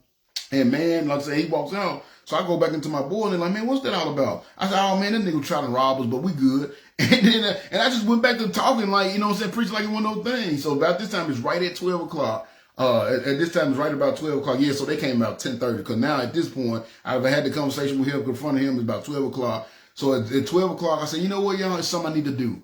I said, y'all go up front for a minute. Give me a second. So right at exactly 12 o'clock on the dot, which is why, you know what I'm saying, I love that I did it this morning. I went and prayed at 12 o'clock on the dot. 12 o'clock on the dot, February 17th, 2004. It was a Tuesday morning. I got on my knees and I told God, I said, you know what, God, you've already showed me enough. I said, I should be ashamed of myself for even asking you to prove yourself to me. You know what I'm saying? Like, who am I to make you prove yourself to me? I said, you showed me enough. All the other stuff that I actually do, I ain't even worried about that. I said, from this moment forward, I dedicate my life to you. Wherever you want me to go, whatever you want me to do, my life is yours. And at that moment, I gave my life to Christ. 12 o'clock on the dot, February 17, 2004, I gave my life to Christ. And that's why today is so special, because I did it, you know what I'm saying, this morning. So now what I do at 12 o'clock on the dot, February 17, I go to my church and I get down on my altar and I pray for 3 hours. I actually prayed, it was weird, I prayed this morning for 3 hours and 16 minutes. You know what I'm saying, John 3:16 kind of thing. But I prayed this morning for 3 hours, and that's how I start this day. You know what I'm saying? And that right there, when that dude said that, he said, man, I don't know how. He said, how did you know this? I said, man, he said, how do you know I was coming to rob you? I said, bro, I talked to God.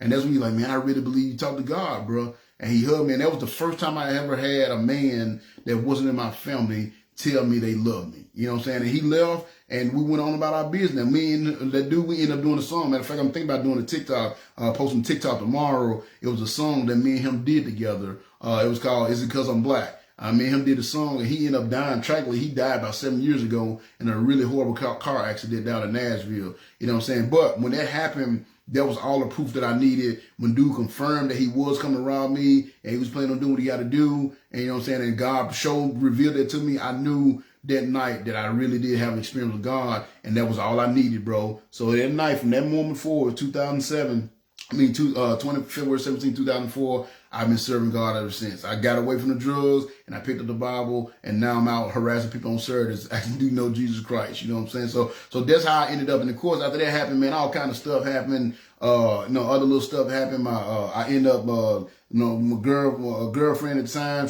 we had a little, that's a whole nother story. Can't get into it, but basically that a couple of days later, I asked her to marry me. She said yes.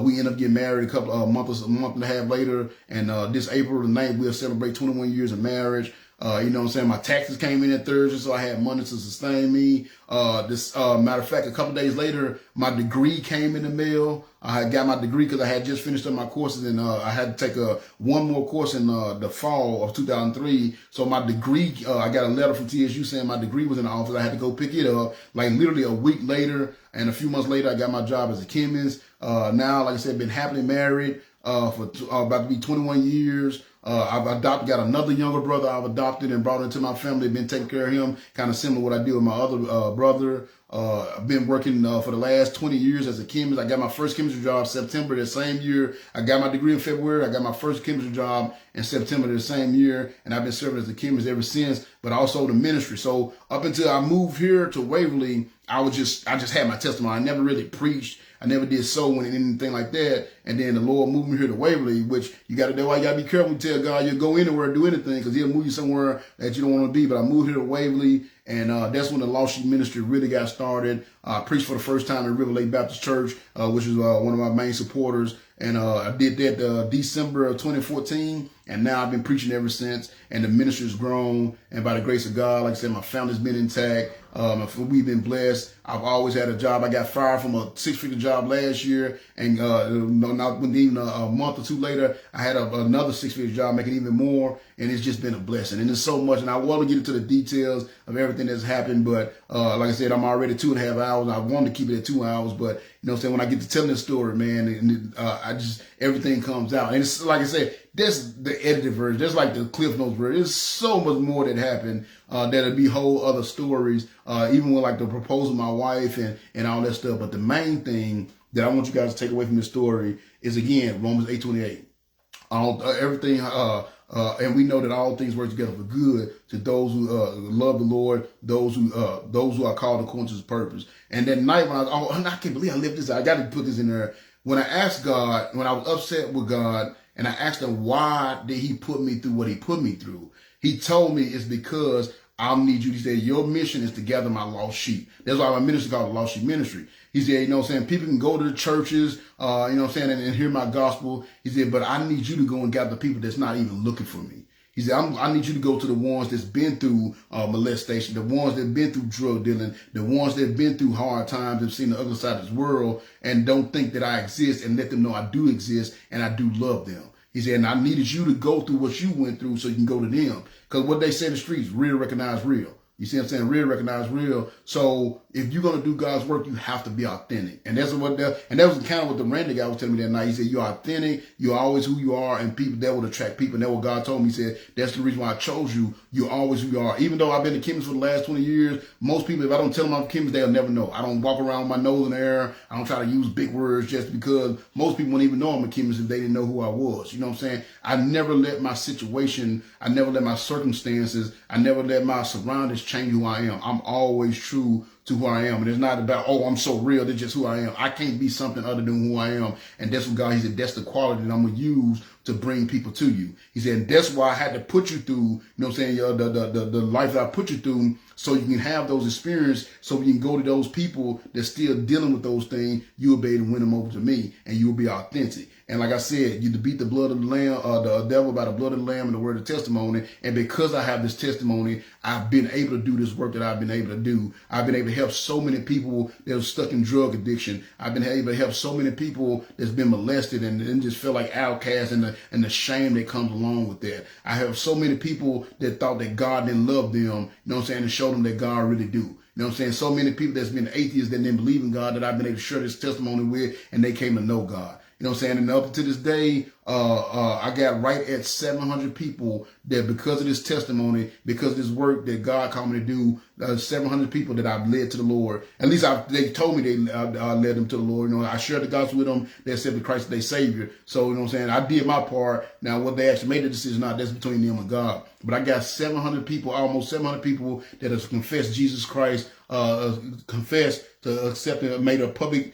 proclamation of accepting Jesus Christ as their Savior. You know what I'm saying? And all that happened because of all those bad things that I went through. So, you know what I'm saying? No matter what you're going through, and no matter how hard it is, no matter how rough it is, God has a purpose in it. You know what I'm saying? That's why it says, and we know all things work together for good. You know what I'm saying? We love God when the good things working out. We love God when the okay things happen. But when the bad and the ugly happen, we get mad at God. But we got to understand God's in control of the good, the bad, and the ugly. So everything that happens for you truly does happen for a reason. But it's not to pull you away from God. It's to pull you closer to God and give you the strength that you need to do the work you have to do. I absolutely love the person I am. I love the person I've become. And I have to realize that if God would have took any of those bad things out of my life, any of the situation, even the molestation, I'm like, man, we could have did away with the molestation. He's like, no, you had to have it as well. Have he changed anything about my past, I would not be the person that I am today. I would not be able to do this work that I'm doing. And I definitely would have the power of God flowing through me that's been enabling me to be an influence in the life of others to help bring them closer to God as well. So I don't know what you're going through. I don't know how bad it is,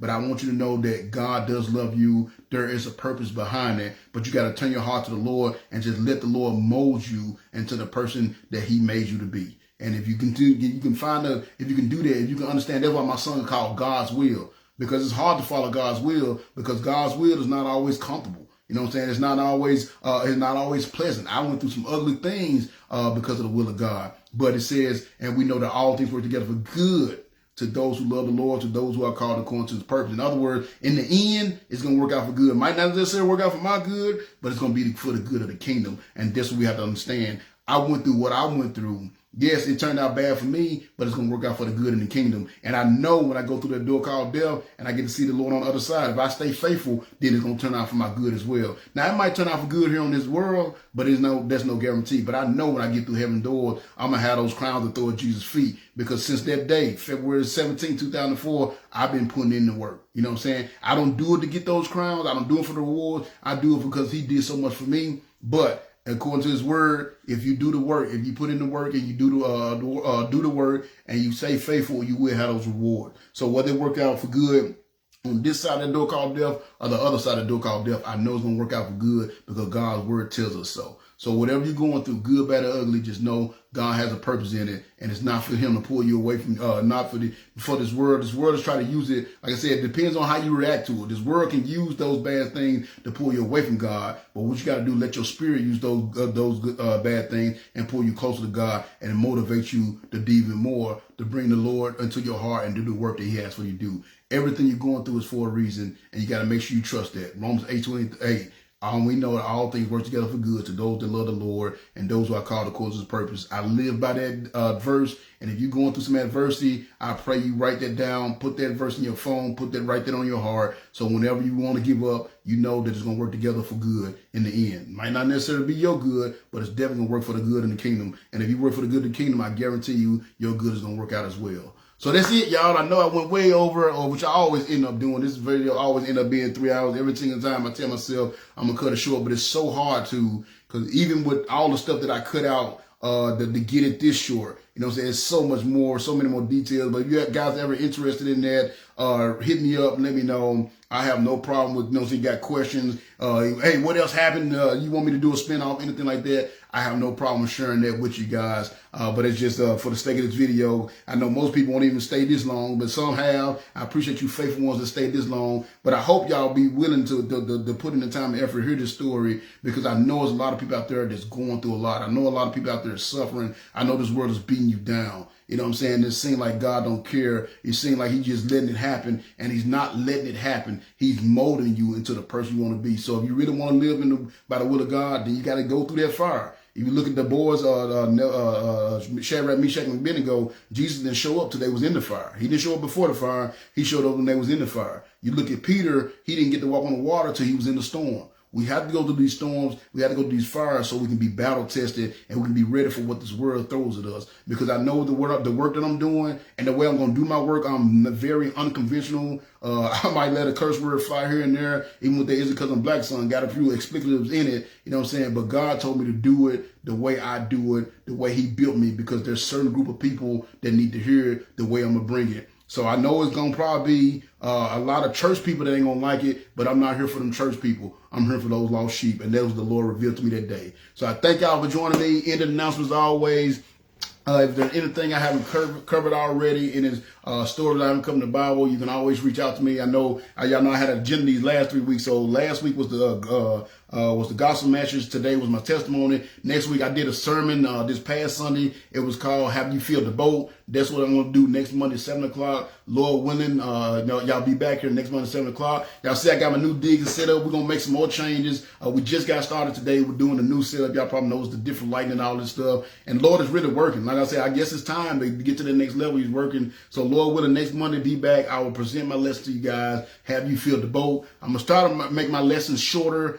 This one, like tonight, I can't do it with my testimony, but my lesson going forward, I'm trying to make it shorter just so we can get this word out there and people can really hear. A lot of my team, I got a team around me now, and these guys are giving me advice and showing me different things to do to get the ministry out here. So I'm going to listen to them because I know the Lord is sending them into my life. So again, next Monday, 7 o'clock, be back. Y'all going to hear the lesson. It's about soul winning. I promise y'all that we're going to come up. It's about soul winning. It's called Have You Filled the Boat? As always, reach out to me. If you got any spiritual counseling, got any kind of questions or anything like that, reach out to me. Keep sharing the videos, telling people about the videos, tagging people in the videos, man. Help this word get out there. We're really trying to grow this ministry over the next few weeks. And as always, if you're not 100% sure about your salvation, please, please, please reach out to me and let me know. I can schedule some time to go over the gospel with you. If you need prayer requests, reach out to me and let me know. Anything you need, I'm here for you. Use me, because that's what the Lord showed me. That was my task that he gave me 21 years ago. And I've been serving for 21 years, and I'm so excited. Thank the Lord for giving me 21 years, and I'm so excited to see what these next 21 years hold, especially with all this exciting stuff that's been happening over these last few weeks. So again, thank y'all for joining me tonight. And as always, if y'all want to catch some of my older sermons, everything is on YouTube, my YouTube page. I used to give you my YouTube address. I don't have to do that no more because now I got a website. That's something else. My boy from Microsoft gonna hook it up. It's still functional now, but he is gonna make some changes. It's gonna be a lot more user friendly and a lot more popping, so to speak, over the next few weeks. But you can go there now, LostSheepMinistries.com. LostSheepMinistries.com. You go there, and there's a link to my Facebook, there's a link to my YouTube, a link to my Instagram, and a link to my TikTok. I'm going to start doing shorts, little daily messages, maybe reading one verse or two, and just giving a little quick word. I'm going to start doing stuff like that. So it's exciting, y'all. We're going to get this ministry to grow. We're going to start doing a little bit more. I got people helping me. God sent me the right people in my life, put me on the right path. Again, God's will.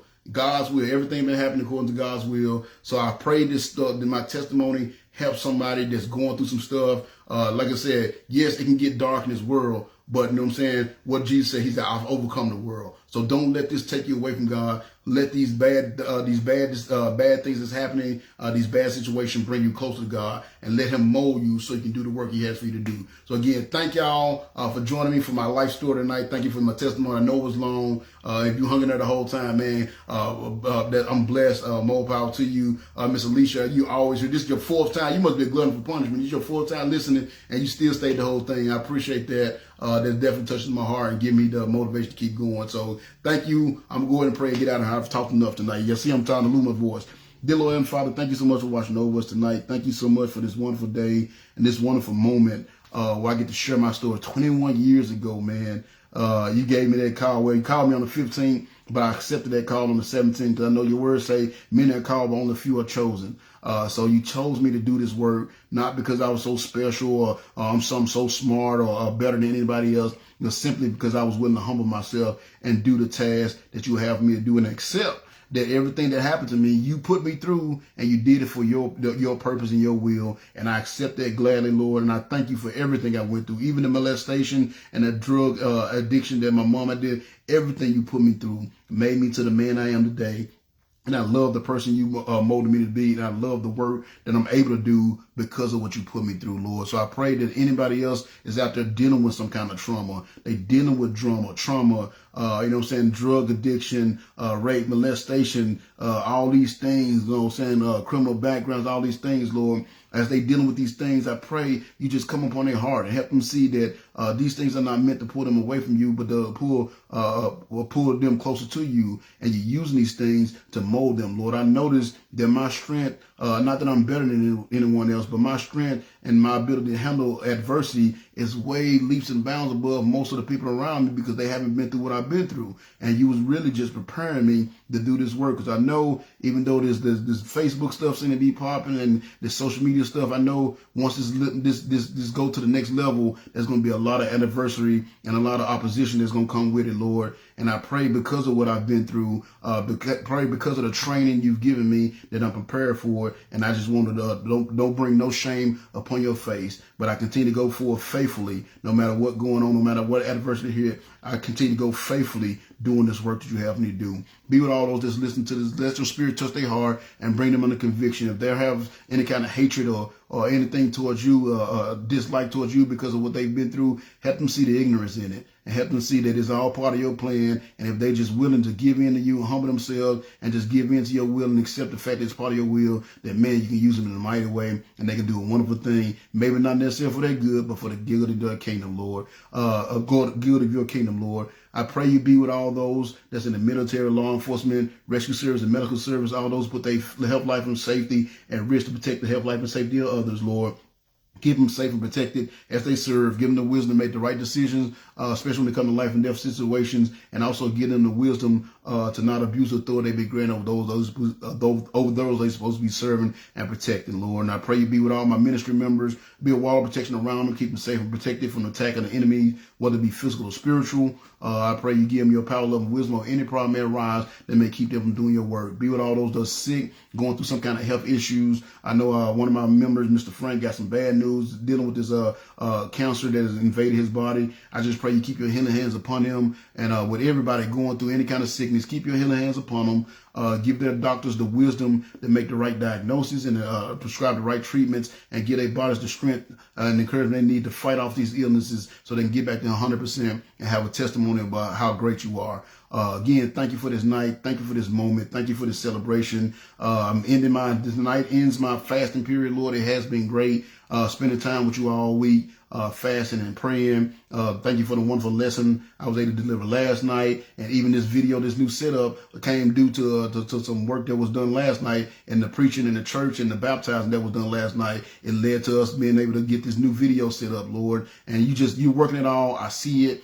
Just help me to stay patient and be patient and continue to be faithful no matter what's going on. And I pray the same for all my ministry members. And I pray that me and my family continue to be used by you, Lord. Continue to use us to do this work. I pray we get another 21 years, another 50 years, however long I got left. I pray all the time I got left on this earth is spent doing this work to honor and glorify you, Lord. Be a wall of protection around us as well. Give us encouragement and enthusiasm we need to continue to go forth doing this work. And I pray you give us the ability to be an influence in the life of others so they may want to give a whole heart to you just as we have, Lord. Thank you so much for this moment. Thank you so much for this day. And I pray you continue to be with my family, be with the world as a whole. And I pray for the day when the world as a whole we will humble ourselves, pray, seek your face, and turn from our wicked ways so you can hear from heaven, forgive our sins, and heal our lands. Be with this Lost Sheep ministry.